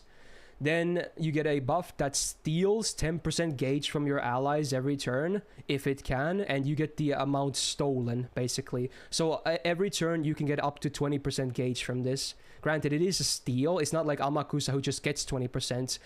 She takes from your allies, but yeah. I feel like it's kind of fair because her MP is also pretty good. Then party invul for 1 attack, 3 turns, except self. So she gets the better version. The party gets the Harp of Healing version, I guess. Which is, again, is nice to have. And then party MP generation.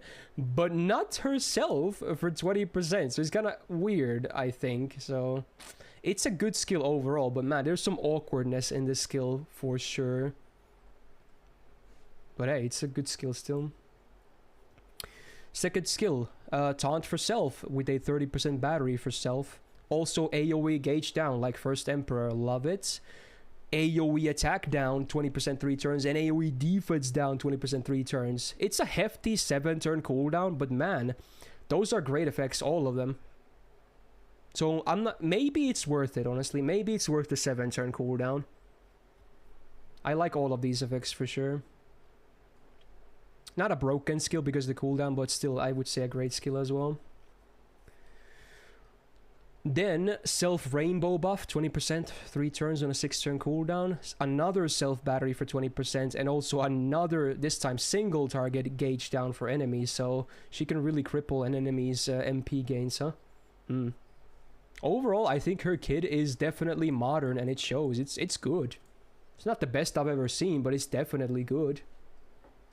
Item construction A is nice because she definitely has debuffs that you want to land. This is nice because, you know, she doesn't really have crit focus, but, you know, why not have just bonus crit damage anyway in a passive? It doesn't hurt. Now, this is a very unique passive. So, she reduces her own debuff rest by 20%, which you can't do anything about. It's always going to be there because it's a buff.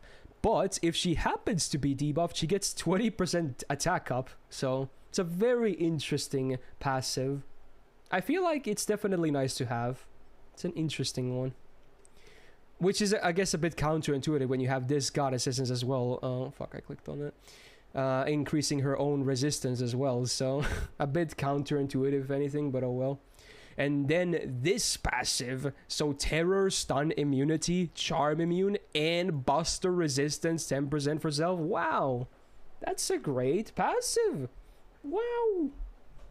A very loaded defensive passive. Like, her passives alone are like just EX tier as a whole. Wow. Black Ray also counts as a debuff? Oh, does it now? I never knew. Is that true? Is it considered like a damage over time debuff? Wow. Wow. Well, that's great for her because she could actually loop with the Black Grail then. Wow, that's actually great. I did not know that. Anyway, the MP was buffed, which is great because it wasn't the most damage dealing. So in addition to the damage buff, she now gets a chaotic damage modifier, the big version, 150% damage. So the MP can hit really hard, obviously, if you're fighting chaotic.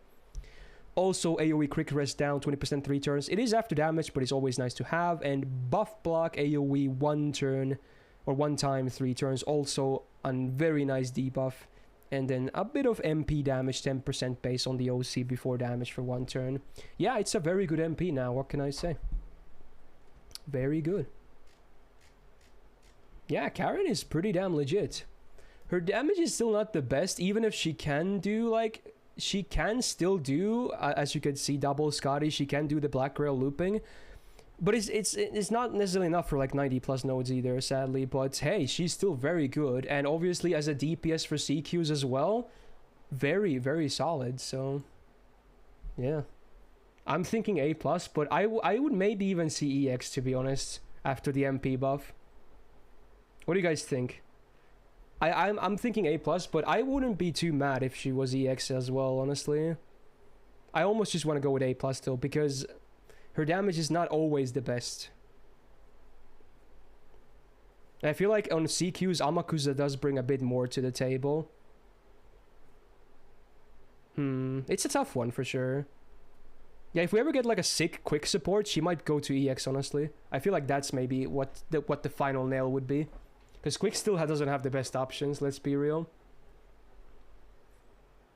Yeah, should I make an A++ actually? What do you guys think? Maybe she's worth the A++ tier. Like between A+ and EX. Maybe that's what I should do in this case again. Yeah, maybe that's fine actually. I feel like that's fair. That's pretty fair. Alright, let me see. I'll use that one. Alright. Whoa. Nope, I'm messing up. What am I doing? What am I doing? Okay, there we go. Fuck me, dude. Alright. There you go, congrats, Caren. No one saw that? Okay, that's fine. Ooh, okay. We'll go, okay, let's just move on. Okay, no one saw that. Alright, that's it for the rulers. It's a wrap. We won't be seeing any more of them until they release more, I guess. Now we're moving on to the SSR Avengers. We got Ya Boy, who sadly has not aged super well either, but is a very fan favorite. I really like him too, to be honest. We got Dantes. AoE quick DPS, but definitely more known from his farming, I suppose. So, 12.6k attack is very, very high. That's great. Love it. Really good. Double Buster, double Quick Deck, I feel like makes sense, yes. Yeah, I'm okay with that. I think the deck is good. Gains, sadly, even with like Golden Rule active, unless you like crit, it's still not that great, honestly, as a DPS, so don't expect miracles. Stargen can be okay, though, at least.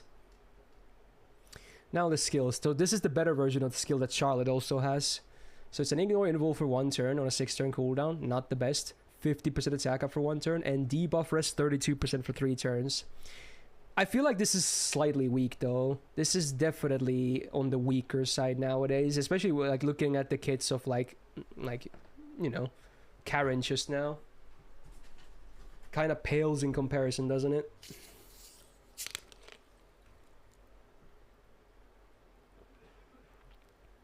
Yeah, for 1 turn effects is kind of weak. Not bad, but kind of weak.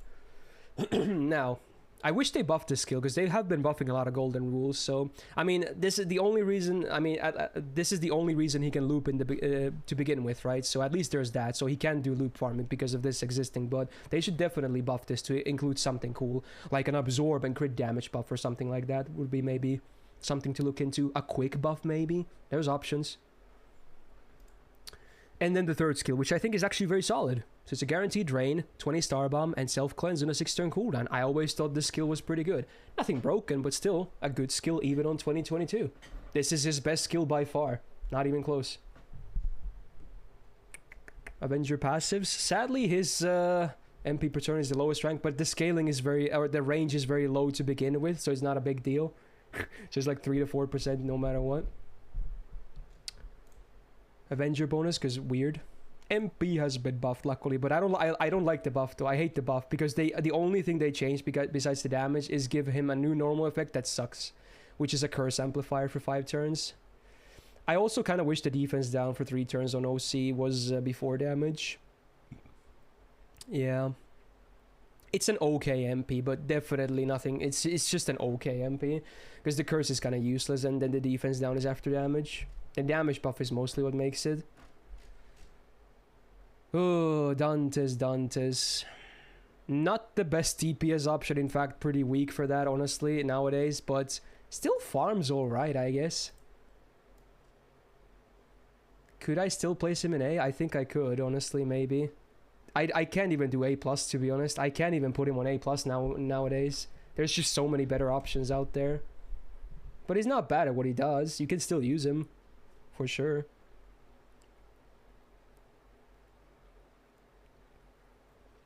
Still fine. I really want to see that golden rule buff, though. Oh man, the next one though. Okay. I bet some people have been waiting for this, huh?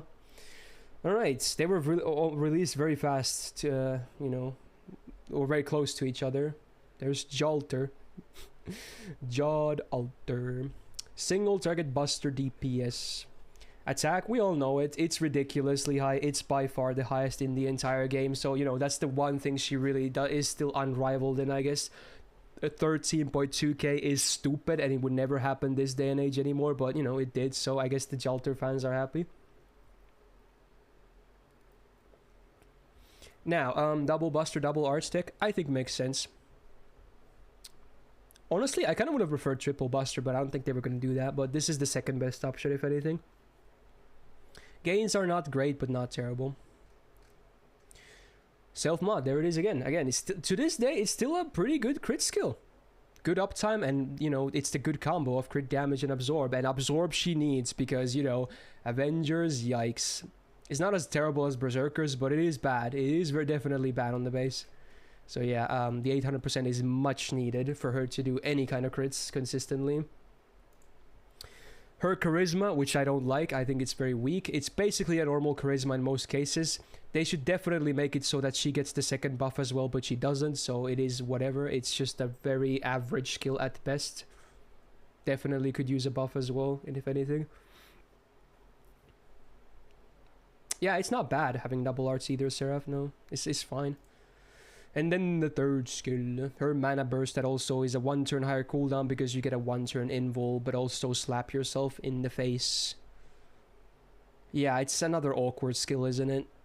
Very high downtime, and you know, the usage, the timing can be very awkward as well.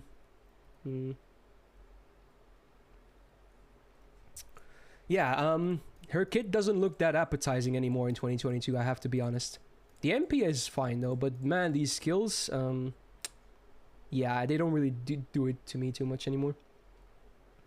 Avenger passives, pretty high ranks, like it. I like that this is a 10% on the crit damage, good shit. The MP buffed luckily, so it's now actually pretty damn good. The OC sucks, that's for sure, but these normal effects are great, so it's a one-time buff block with no duration, so it's guaranteed gonna block something in case it lands or gets cleansed, so that's great. And a fat 30 star bomb is very nice, goes well with her crits. It's a good MP now. OC obviously sucks, but at least these are good effects. And the damage is not terrible, even on lower MP. Like, let's say you're not one of those guys that has a level 120 Jalter MP, 5 gold foes and everything. Even right now, you could, if you have a normal one, you can still do decent damage with the MP. I don't honestly know what to do with her. She's definitely not EX, but can I even place her in A+? I don't know. It's hard to say. It's really hard to say, man. I almost just want to place her in A, to be honest. I still think she could use another buff. She's fine as a crit DPS, honestly. Nothing wrong with there, but I don't think she's particularly amazing or anything like that.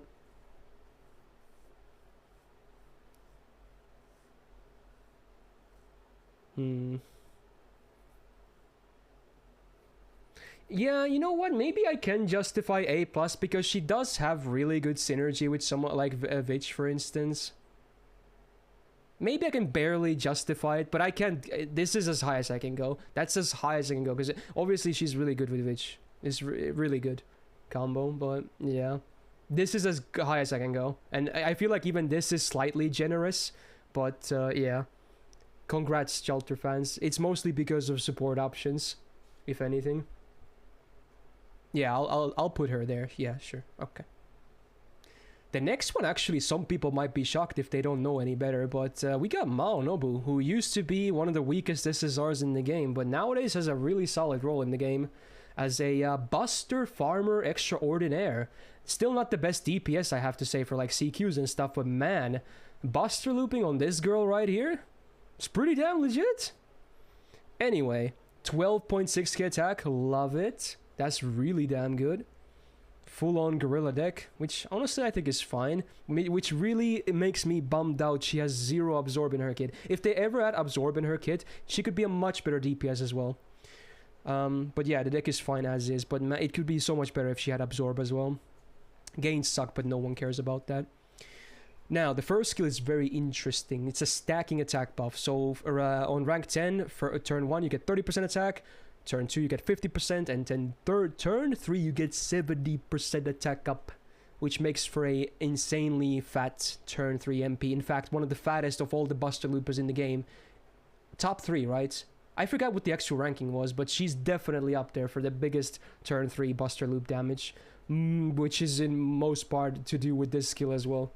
It's ridiculous. And the one thing that's also noteworthy here, because your Buster Loop supports, they don't give you attack up. None of them do. So attack up is really good to have because it's another mixed buff, which means it's multiplied, right?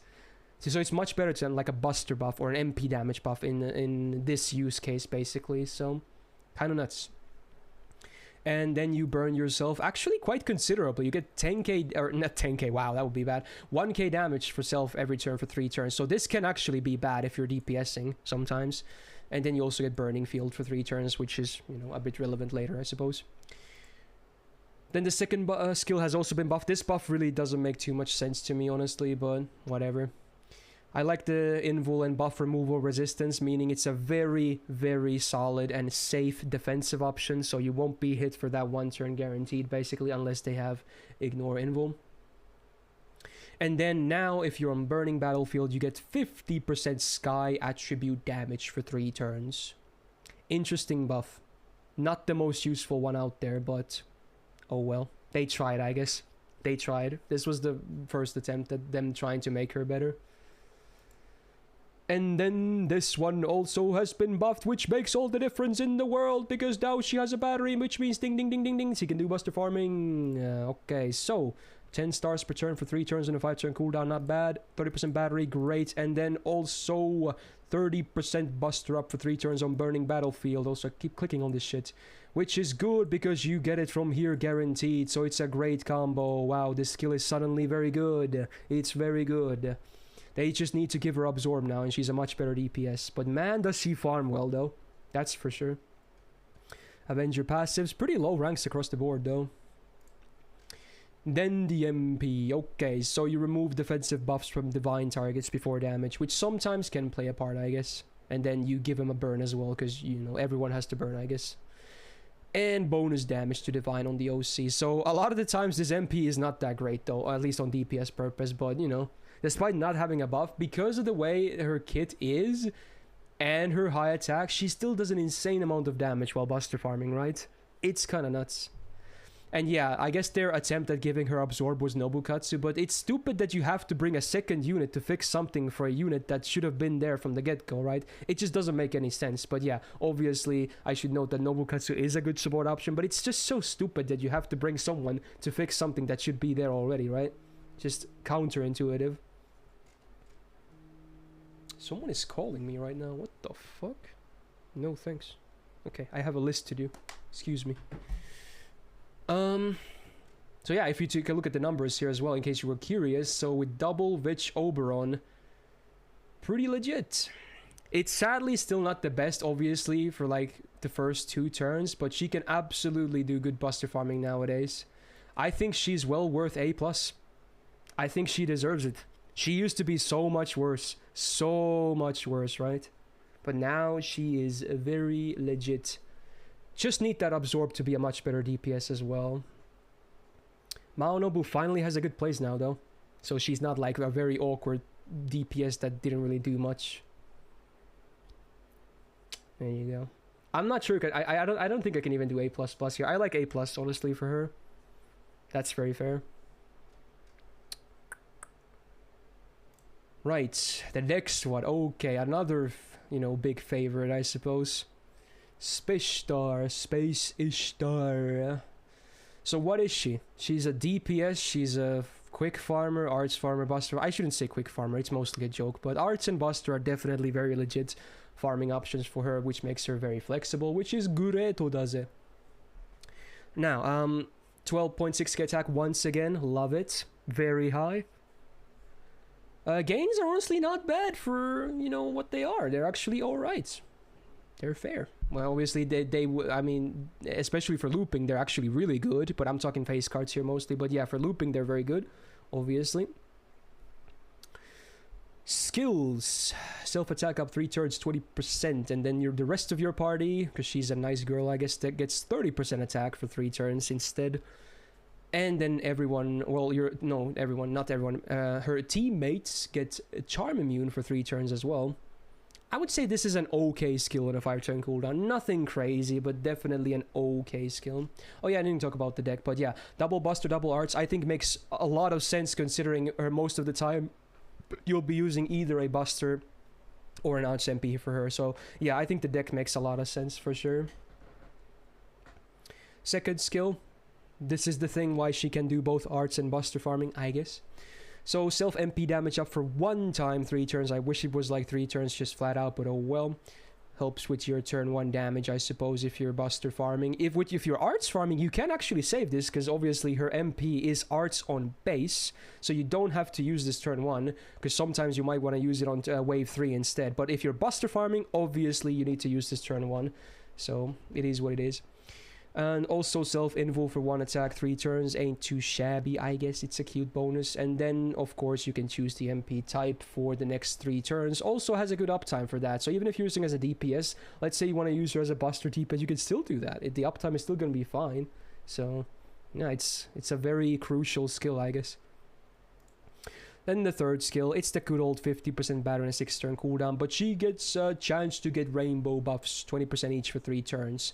All 80% individually. There's no one calculation. It does 3 calculations individually. But honestly, in a lot of cases, it's not a big deal if you don't get those. They don't usually end up mattering at all, but, you know, I still hate RNG, obviously, you guys know me, but at least in her defense, in a lot of cases, you don't really need them. They're not that huge, but at least in farming. On DPSing, you probably kind of would like them, but on farming, they're not that big of a deal. Now, passives, there's a lot of them. Again, Magic Receipt, nice. Some crit damage. Doesn't make too much sense because she really has nothing for crit potential otherwise, but, you know, it's a bonus, I guess. 20% additional debuff res, very nice, so it's now 42%, kind of nutty. Pretty decent ranks on the Avenger passives as well, so not too bad. Then the MP. Just different damage modifiers depending on what you're using, obviously.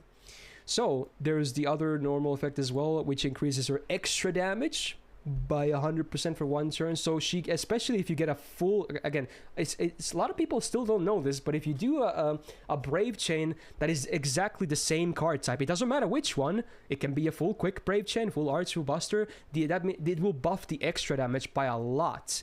And then you have this on top, and I know a lot of people also get the append as well. Her extra can do some serious fucking damage, dude. If you get the right brave chain, it can do some serious damage as a DPS, I suppose. Not really that relevant for farming. And then the OC is very good because it's a 3-turn MP damage up before damage on a base 30%. That is very strong. Good OC, definitely. Yeah, what could I say? This will definitely not come as a surprise. I will not place her in EX Plus though, but she is EX. Definitely. But I will not make an EX Plus tier for her. Oh, did I say 30%? I meant 30, you know. I meant the, what was it again? 20%, yeah. My bad if I made a mistake. But yeah, she's obviously one of the premier farmers of the game, so there you go. Great. Can do both, but and if you look at the charts here again, you have a lot of options. 2 options for buster farming depending on your CE servants, and then also obviously good old double caster with black rail works wonders. Definitely. And a good DPS too. Name a better farmer. Well, even if there is one, does it matter? Like, even if there isn't one, does it matter? I would argue Melusin is better, but, you know, whatever. Anyway. Moving on. This is a fun one, an interesting one. We got Taira. Ooh.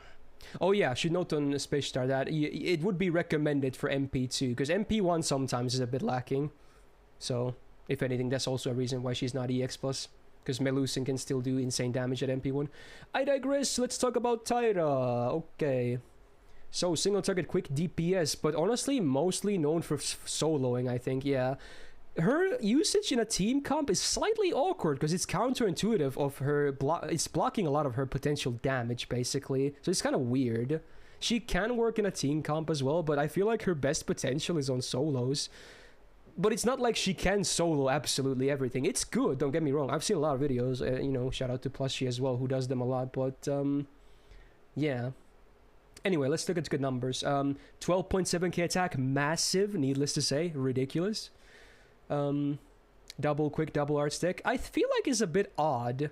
I almost would have preferred double quick double art or double quick double buster, but yeah, I guess this means her MP is you know, you can easily cycle with her MP a bit faster, I suppose. Gains I'm not too sure about because my usage of her is still fairly limited, so feel free to give me pointers. Stargen seems to be pretty decent though, for sure, because her MP has some hits as well. Remember how you lock that when rolling her? Oh yeah, I do. Now the first skill. So self Genji damage for 3 turns. Now let's just take a look at what we have under Genji here, under the traits, because it's not the biggest thing out there, as you can see. It's not even 2 rows of servants. Definitely, I mean, she's an Avenger, which makes it a bit more lenient, right? Because, you know, you can kind of bring Avenger on neutral as well. Obviously, you'd still prefer more damage, but yeah. So it's not the biggest option for damage bonus out there. But hey, it is 200% damage though for 3 turns on a 6-turn cooldown. So yeah, if you do fight a Genji trait servant, they will die probably. But yeah, it's still, there's not that many of them. But that is an insane damage modifier. Yeah, you can do Taira versus Taira as well. Now, self-crit damage, 100% for 3 turns. Pretty damn fat too, huh? Yeah. Self-battery, 30%. And also cripples your party's gain, or star absorb, for 3 turns. And this is good. This is what Cha-Cha was lacking. She had a 50% one. This is a 100% one. So this actually helps. This actually will help that she gets the stars. Still not the most guaranteed thing out there, but this helps a lot. It's a really important thing that it's a minus 100% instead of like minus 50%. So all in all, even if you don't get the Genji thing, this is actually a great skill to begin with. Like, it's actually just a very great offensive skill, even if you don't use the Genji damage. Very fat crits. Then this second skill is really fun, huh? So it's a 4-turn cooldown guts. One time 3 turns with a hefty 3k HP, which is also stackable, very important. Makes the solos also way more flexible and accessible. I guess she has death resistance, not that anyone cares about that. But then the other big thing. So for 3 turns, if your guts procs, you get 1 stack of her unique buff, which is called Thirst for Vengeance for 10 turns, which just makes your MP deal more damage, basically. You'll see the damage formula later, but yeah.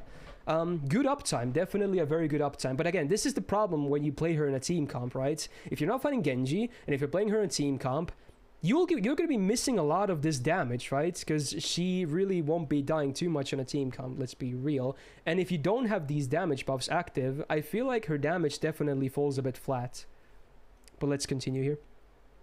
Third skill, self-evasion for 2 attacks, 3 turns on a 6-turn cooldown. Not too bad. And 30% attack up 3 turns. Good. And then, I guess, AoE curse for the enemy. Not that big of a deal. But still, I would say another pretty alright skill. Yeah. Definitely another pretty alright skill. Oh yeah, it's for a guts uptime. It is the best in the game, isn't it? I did mention this immediately, the 4-turn. But yeah, I guess it is the best as well for the uptime. So, and it's even better because it's a stackable one. So... yeah, still very good as a defensive skill too. Good old Avenger passives. If she gets hit, I guess she could get some nice gains. And then the MP. So I love this, as you guys know. So it's a buff strip for one enemy before damage. Always an amazing utility to have. And then you add the damage formula if you have some of these stacks. And the curse obviously sucks on the OC. But if you don't have any stacks, it just doesn't hit insanely hard, honestly. And if you're not fighting Genji. But you do have two options, you know, to get a bit more bonus damage, I suppose. Like, her potential for damage is really high, but it's not always going to be there. Especially for team comps, it's just a bit awkward. But her solos are legit, though. Especially the Genji ones. This is a really hard one for me to place, honestly. Because it depends on how much I want to emphasize on, like, solos and, like, potential fights against Genji. Which I don't think I want to emphasize too much. But I feel like she's here pretty much still. I can't place her below Jalter at least. Definitely can't place her below Jalter. But I feel like because she's a bit, you know, awkward, I feel like I'm not even going to place her higher either. Because at least Jalter has consistency. I like the kid of Taira more for sure, but Jalter is at least more consistent. So I feel like that kind of almost just balances them out, if anything. A lot of people are saying A++, huh? Interesting.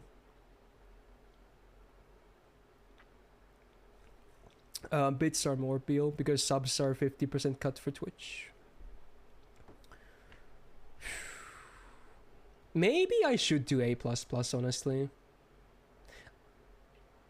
Even if her damage sometimes isn't that good. I still, because she's still very easy to keep alive as well, which I can appreciate on an Avenger, which is very rare actually. A lot of Avengers tend to die pretty fast. This is a hard one. This is a hard one. I do like her survivability. It's really good. Like, she's really hard to die. Like, it's goddamn.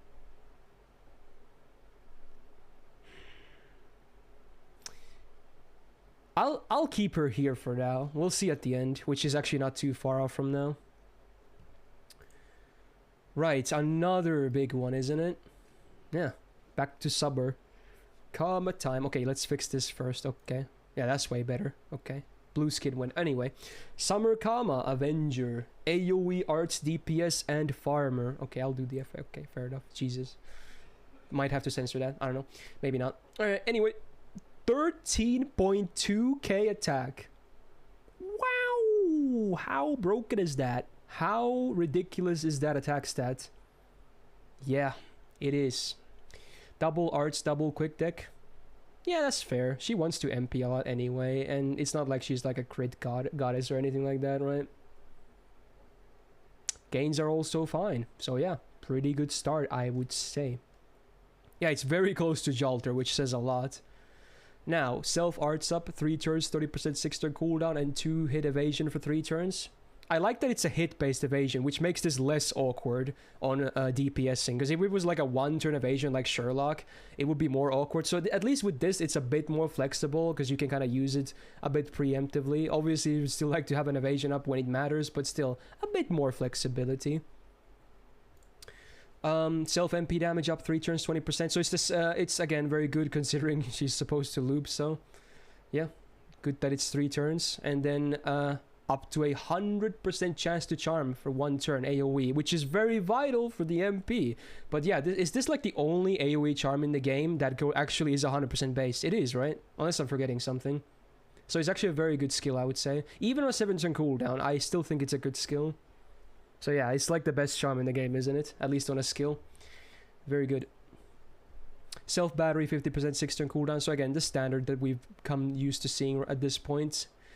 Now, you also get an on-hit activated attack buff thingy. So when you hit an enemy, they get a special debuff, basically. Which just literally increases our own damage against those enemies for 3 turns.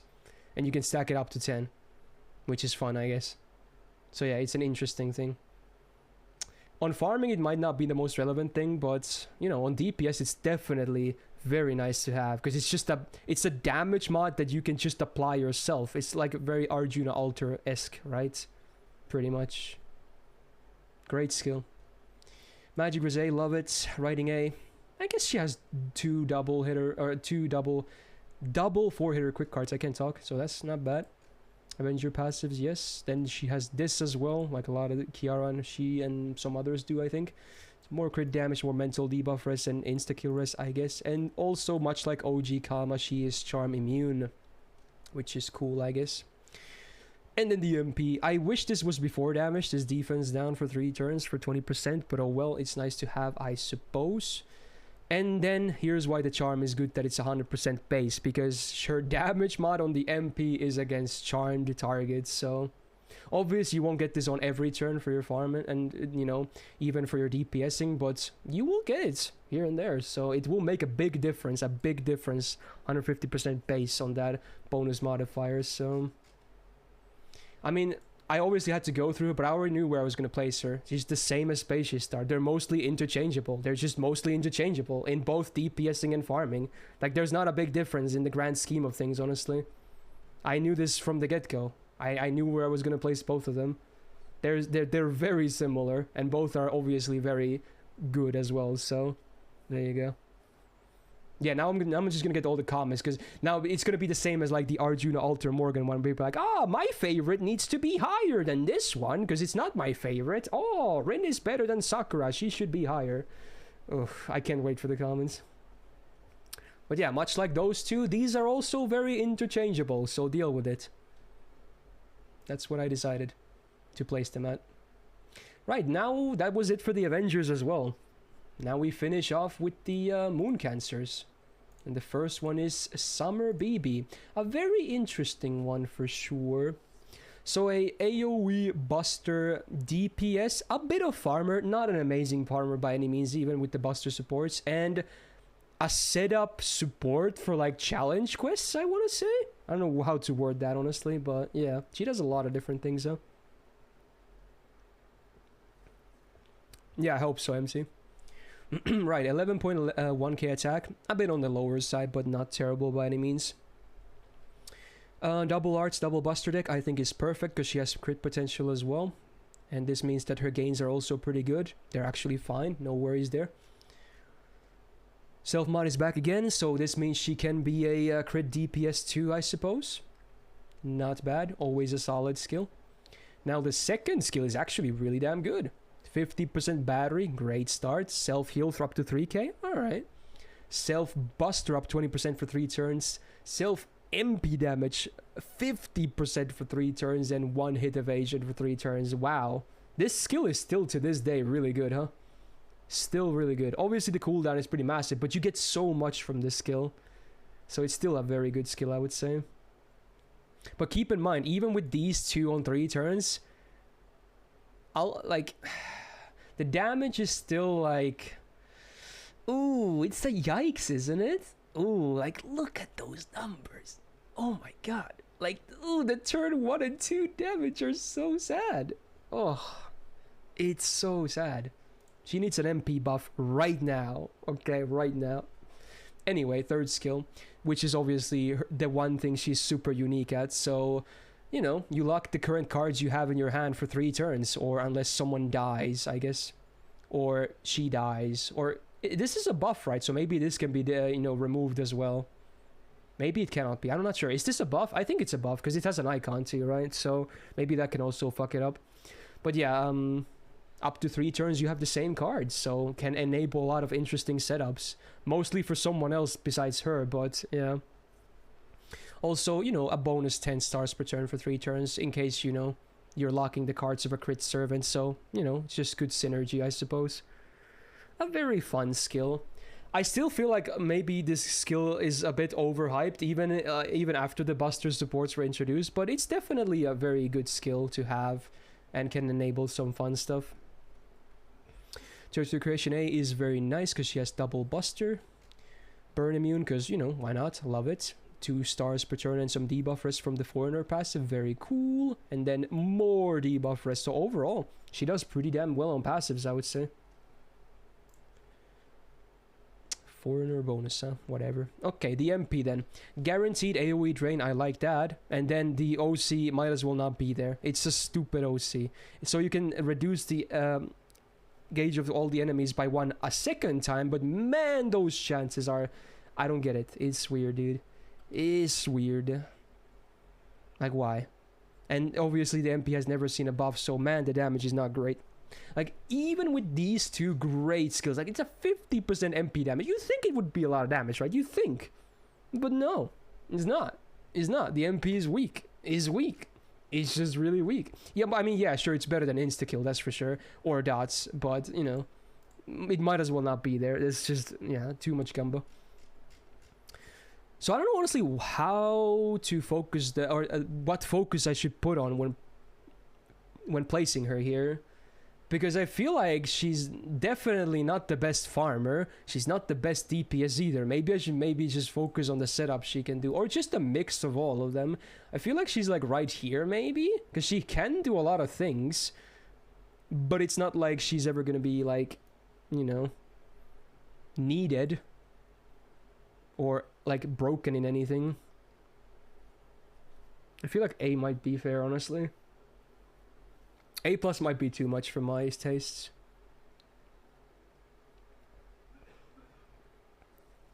Because sure, she can lock the cards as well, but the problem is she doesn't even... If you're doing the card lock for another one of your units, she doesn't give anything else to the unit. She only locks the cards. She can't even buff them or anything like that. The rest of her stuff are fully selfish, which is, again, a bit awkward if you ask me. B+ is better in your opinion? Honestly, I might agree. I wish she had more buffs to give out to allies. Then she would be way better as like a support as well. Maybe a bit savage, but I still don't think she's ever really like necessary or, you know, mandatory for anything. But hey, she definitely has good use cases. Yeah, B+ for double B. Hehe, get it? Now the fully unbiased Momento, right? Biggest Jinako fan right here. Alright, so there she is. Great stat you got, Jinako. AoE, arts, DPS, and a tank and a support. Kind of all of those. Not the best in any of them, but she does a lot of things, I suppose. So, first of all, obviously everyone knows this. Her attack is pretty atrocious. It's a yikes. It's definitely a yikes. 9.1k is a joke for an SSR, but hey, at least, you know, there is the silver lining that she tanks a bit better now, I suppose. Because of the very high HP, which is the highest in the game still. Triple art stick is fantastic, because that means her MP uptime is a bit better. Sadly, the gains are honestly still not that great. And now you can fully trust me, by the way, because I've used her more than anyone in this fucking chat, okay? So yeah, the gains are not amazing, sadly, despite having 4 hitter arts and 3 of them. They're not amazing, which is annoying because it cripples her MP, the gain from her MP as well, which means she's not a great looper either. So, yeah. But they can be fine if you get like nice overkill crits, but overall they're average at best, I would say. But hey, at least a lot of arts change is good. So, the first skill is really good. So, it's very comparable to the Himiko one. This is a bit less stars and +1 cooldown, but it also comes with a 20% team battery. So, I feel like it's a very fair trade-off. Both of these skills, very good. So, 20% team battery, 20% team attack after 3 turns, and 15 stars per turn spread on 5 stars for all of your allies. Very, very good of a skill, man. Like, actually really good. Second skill, there's a taunt, self 1 turn, big 1k damage cut so face cards don't really hurt her, and then self attack up 30% for 3 turns on a 5 turn cooldown. Also not a bad skill. It would be cool if she had a 3 turn taunt, she would be so much better, but yeah, it's not bad by any means. Still very flexible. And the third skill is interesting. So it's a targeted invul for 1 turn on a 5 turn cooldown, which is cool because that's better than normal. And also the target gets 30% MP generation for 1 turn, which also nice bonus. There is the merit of skill sealing the target though for 1 turn, which can actually be annoying. Obviously for the turn you use it on, no, not really, because you would obviously use this last, but for follow-up it's kinda annoying, isn't it? And that's why I think the cooldown is also 5, because if you use it on herself, and if you don't cleanse this, a lot of people again don't know this, but if you're skill sealed, your cooldowns do not move forward. A lot of people still don't know that. That's a big demerit of a skill seal. So it's much worse on the player than it is on the enemy. So your cooldowns are stuck at the number they are at. They will not move forward as long as you're skill sealed. So it's a pretty nasty demerit, but you know, sometimes you can play around it, I guess. Still a pretty alright skill. Magic Rosé, love it. Writing A, pretty useless, not that great. A bit of more tickle from the divinity as well. The MP is actually amazing. Besides damage, is amazing. So, an AoE 30% defense down for 3 turns before damage? Like, most of these are 20% and not after damage. Hers is 30% before damage. Massive. And self-invul for 1 turn? Wow, that's great. And a bit of healing for herself too with the OC. Like, it's an actual EX tier MP besides the damage not being amazing, obviously. The effects are really good. So yeah, I take it. They take this from someone who obviously has used her in every way possible. But her best case scenario is in a challenge quest setup where she's a secondary DPS / support, and especially if you're fighting an enemy that has a single target MP, so she can easily soak those MPs with her taunts. And keep in mind, she has a very easily accessible invul, having 2 of them as well. So she's very easy to keep alive as well, and she can keep alive your allies as well. Oh yeah, worth mentioning, the Bond CE is actually very usable. It's really good. So it's like an alternate version of 2030. You get 8 stars per turn and heal your party by 300 every turn. So very usable, because you know she doesn't really need the stats too much anyway. So I actually use this quite often myself. She's here. She's right here. You can argue, but... And again, maybe biased, but at least, if anything, my bias means I have the best opinion about her, because I use her everywhere. I use her everywhere. I use her in most challenge quests too, and she does really fine. Obviously, mine is better than most ones, but still. I know her potential, and I know it's legit. Also, I guess, honorable mention, she can actually do Castoria farming. It's not pretty though, but you know, worth mentioning, I guess, but it's not pretty. She's definitely very fine as and because she's a Moon Cancer, you can still bring her to like any challenge quest ever.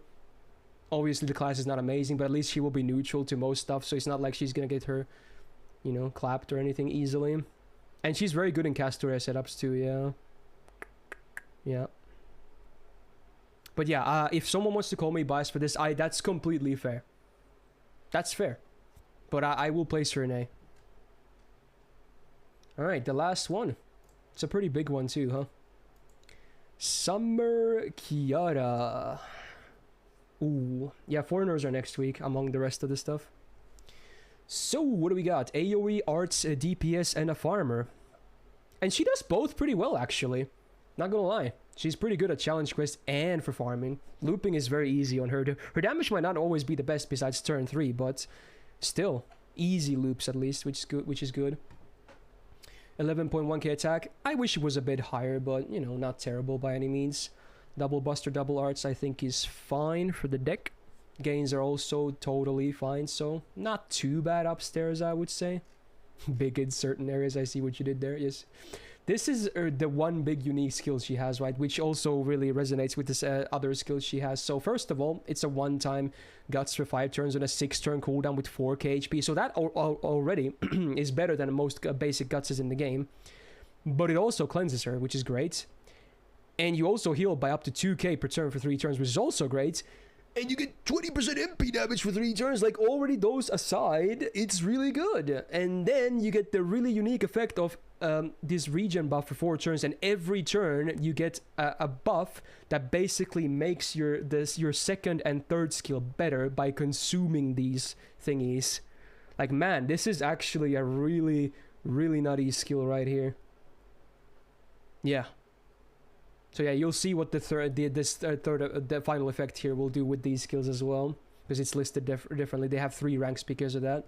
So on base, the second skill is a 30% battery for self with 20 star bomb on a 5-turn cooldown. Even as is, this is not terrible by any means, actually. This is totally a fine skill. But if you consume one of them, if you consume one of these skill rank ups, now it's a 40% battery and 25 stars. And if you consume 2, keep in mind, you can actually have more than 2 at a time, but it will not, you know, over consume them, which is good, because it would be so annoying if it did. Like, let's say you have 3 of these, this would only consume 2 of them and still leave you with 1 of them, which is great. Yeah, now you get 50% battery and 30 stars. Now that is just amazingly sexy on 5-turn cooldown. And then the third skill also has a similar effect, obviously. So base, party evasion, 1 attack, 3 turn, 6-turn cooldown. Also removes enemies evasion. Pretty niche, but okay. And then you get the unique debuff as well for 3 turns, which, you know, by itself reduces their crit chance by 10%, which is actually good, because you can get a lot of these out there. But it's going to be way more relevant for the MP, this special debuff, if anything. But hey, that crit chance down is pretty big for bosses too.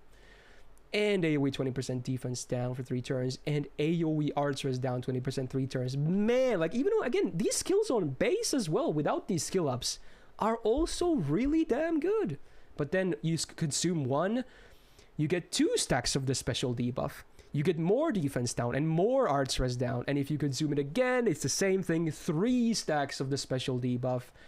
30% defense down and 30% arts res down. Oh, baby. This is a really sick skill set, man. It just works. It's so good.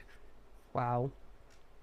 Of course, she has to have an EX arts passive as well, because, you know, balance. And permanent 12% MP damage. Fun, because that's balanced.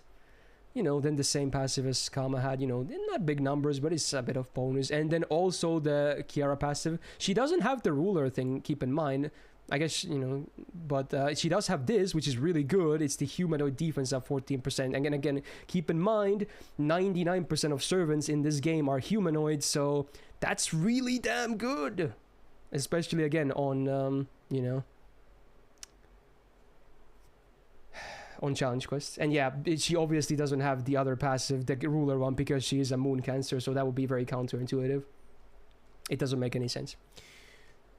Right, the MP. So, bonus damage modifier based on mental debuffs. And yes, as you can see, Bewitchment, her special debuff, is considered a mental debuff.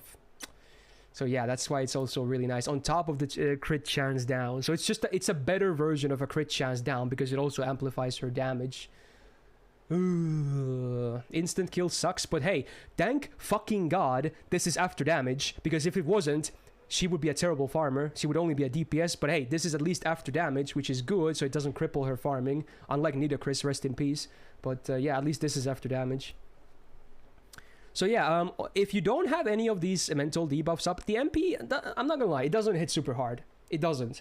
So that's why she can kind of struggle sometimes with turn 1 and turn 2 damage if you're looping with her. But especially once you get those Bewitchment stacks up on most likely turn 3, then if that damage is real, is like crazy good.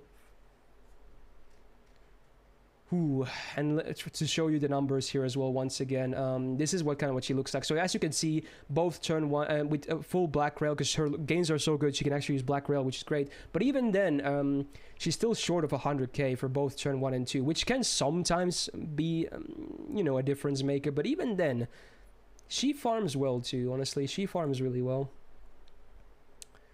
So definitely as well here. Definitely here too. No surprises there, right? So there you go. Man, a lot of good stuff in these classes, huh? Yeah. How about that? A very good arts farmer as well, among the best ones. Triple damage on turn 3, yeah. Pretty much. I can't place her in EX plus, sadly. No, I can't do that. Not quite enough damage to get there. I'm looking at both farming and DPS, by the way. But yeah, not quite there. But EX is definitely fair, I feel like. I'm not going to place anyone here to EX plus among these 3 classes. Alright, look at this big gap here. I'll show you all of it right now, because before we call it though, is there any swaps that should happen? I'm pretty happy with this as is, but I'm willing to listen to opinions again. Try to keep them unbiased though if possible. But yeah. You think Mao Nobu should be A++? That might be a valid argument, honestly. She's a great buster farmer. She can't really do 90 plus super well though, can she? That's kind of annoying. Because her turn 1 and turn 2 damage isn't that high. Is Rish here? Do you think Maonobu should be A++? Like between A plus and EX? Yeah.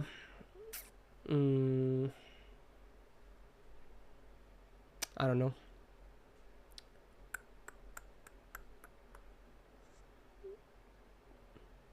I can maybe bump Bunny Toria to a B+, just because she's still the best class in the game and she's always going to be like a solid DPS to have. You know what? Yeah, that's fair. That's totally fair. I was pretty unfair towards her, so yeah, this is fair. She's still always going to be like a very good unit, but just never like amazing at anything. She's still just good. Just good.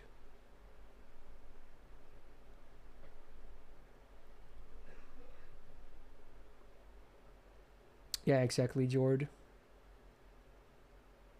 I might be willing to bump Nobu to A++, honestly. Maybe.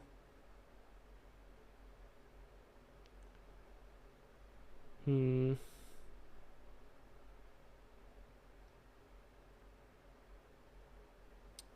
keep Mao on A++. The Buster 3 turning requirement is still high at MP2 with Oberovich. Yeah, you know what? Yeah.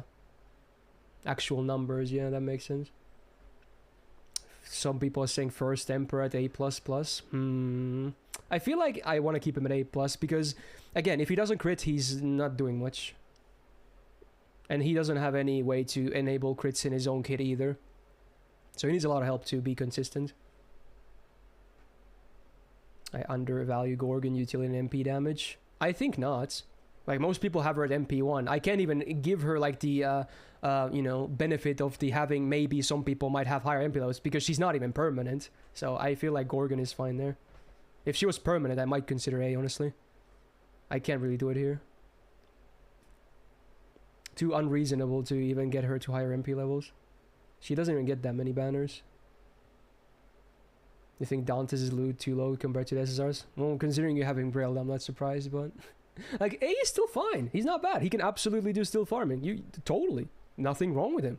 I just think he kind of, you know, looks... he's not that great compared to a lot of these other options nowadays. Louis AX Plus. Yeah, I would do that in my personal list for sure, yeah. Some people saying Vinci Summer A. I don't know.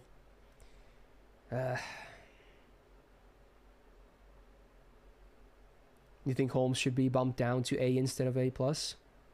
I might be willing to do that, honestly. I might be willing to do that. Maybe that's more fair. Sherlock at A instead of A+.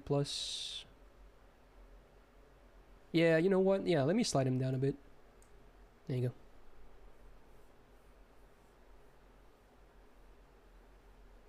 BB is still good at crit sync and both survive and loop. Yeah, but her looping is not good. The supporting is only literally her locking cards. She doesn't give anything else to an ally. And her own crits are not great either, honestly, because she mostly does neutral damage. I feel like she does a lot of stuff for sure, but not like, you know, breaks the bank in anything. So.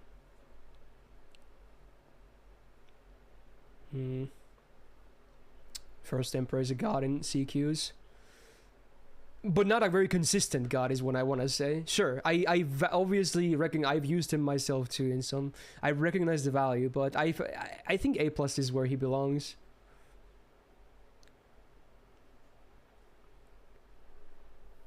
I honestly might be okay with this. Check Kiara Bonsi. Oh, is it cool? I actually don't know what it is. Self Guts, 100% HP, stackable. Interesting. Don't think it's usable though for a DPS though, but that's cute, I guess. Maybe if you're doing solo or something, I don't know if that's even a thing. Haven't ever heard of that though. Kind of cutesy though.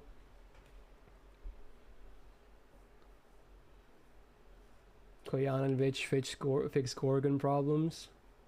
I guess they do help a lot, huh? Yeah. Okay, I'm gonna ask others because Jordanian is obviously the most biased person when it comes to Gorgon. Do you guys think Gorgon should be on A? Because I want other opinions as well. Sure, Vich is very great with her, obviously, because, you know, you get that lacking absorb. Because she only has a one-turn one. I feel like she's pretty fair at where she belongs, yeah. I'm sorry, Jordanian, but I'm gonna keep her a B+. But hey, none of this matters anyway, does it? No. Yeah, you do have the best experience with her as well, but that's fair. But you also gotta realize your experience with her is with the best Gorgon in the game. So again, yeah, obviously you've used her more than anyone else in this chat, but you have the best Gorgon in the game. So yeah, it can be a bit misleading. I think I'm okay with it. I think this is what I'm gonna do. No, I'm gonna keep first temp at A+, honestly. Not even A+. I want him at A+. There it is. Yeah, you're not wrong, Nightmoon. And I did say people can flame me for the Jinako placement if they want, because obviously my Jinako is not the most realistic one. I did say people can call me biased for that one, but yeah. Alright, yeah, I'm just gonna leave it at that, honestly. There you go. I'm pretty happy with this. Hopefully not too much salt in the comments. At least stream was pretty calm today, from what I saw, so thank you for that, dudes. So yeah. How about that? That is part 1 of extra classes done. It should be a pretty similar length of, or similar number of servants next week, hopefully, if everything goes according to plan. And next week is gonna be Shielder, Foreigner, Alter Ego, and Pretender. So it's gonna be another fun times ahead, right?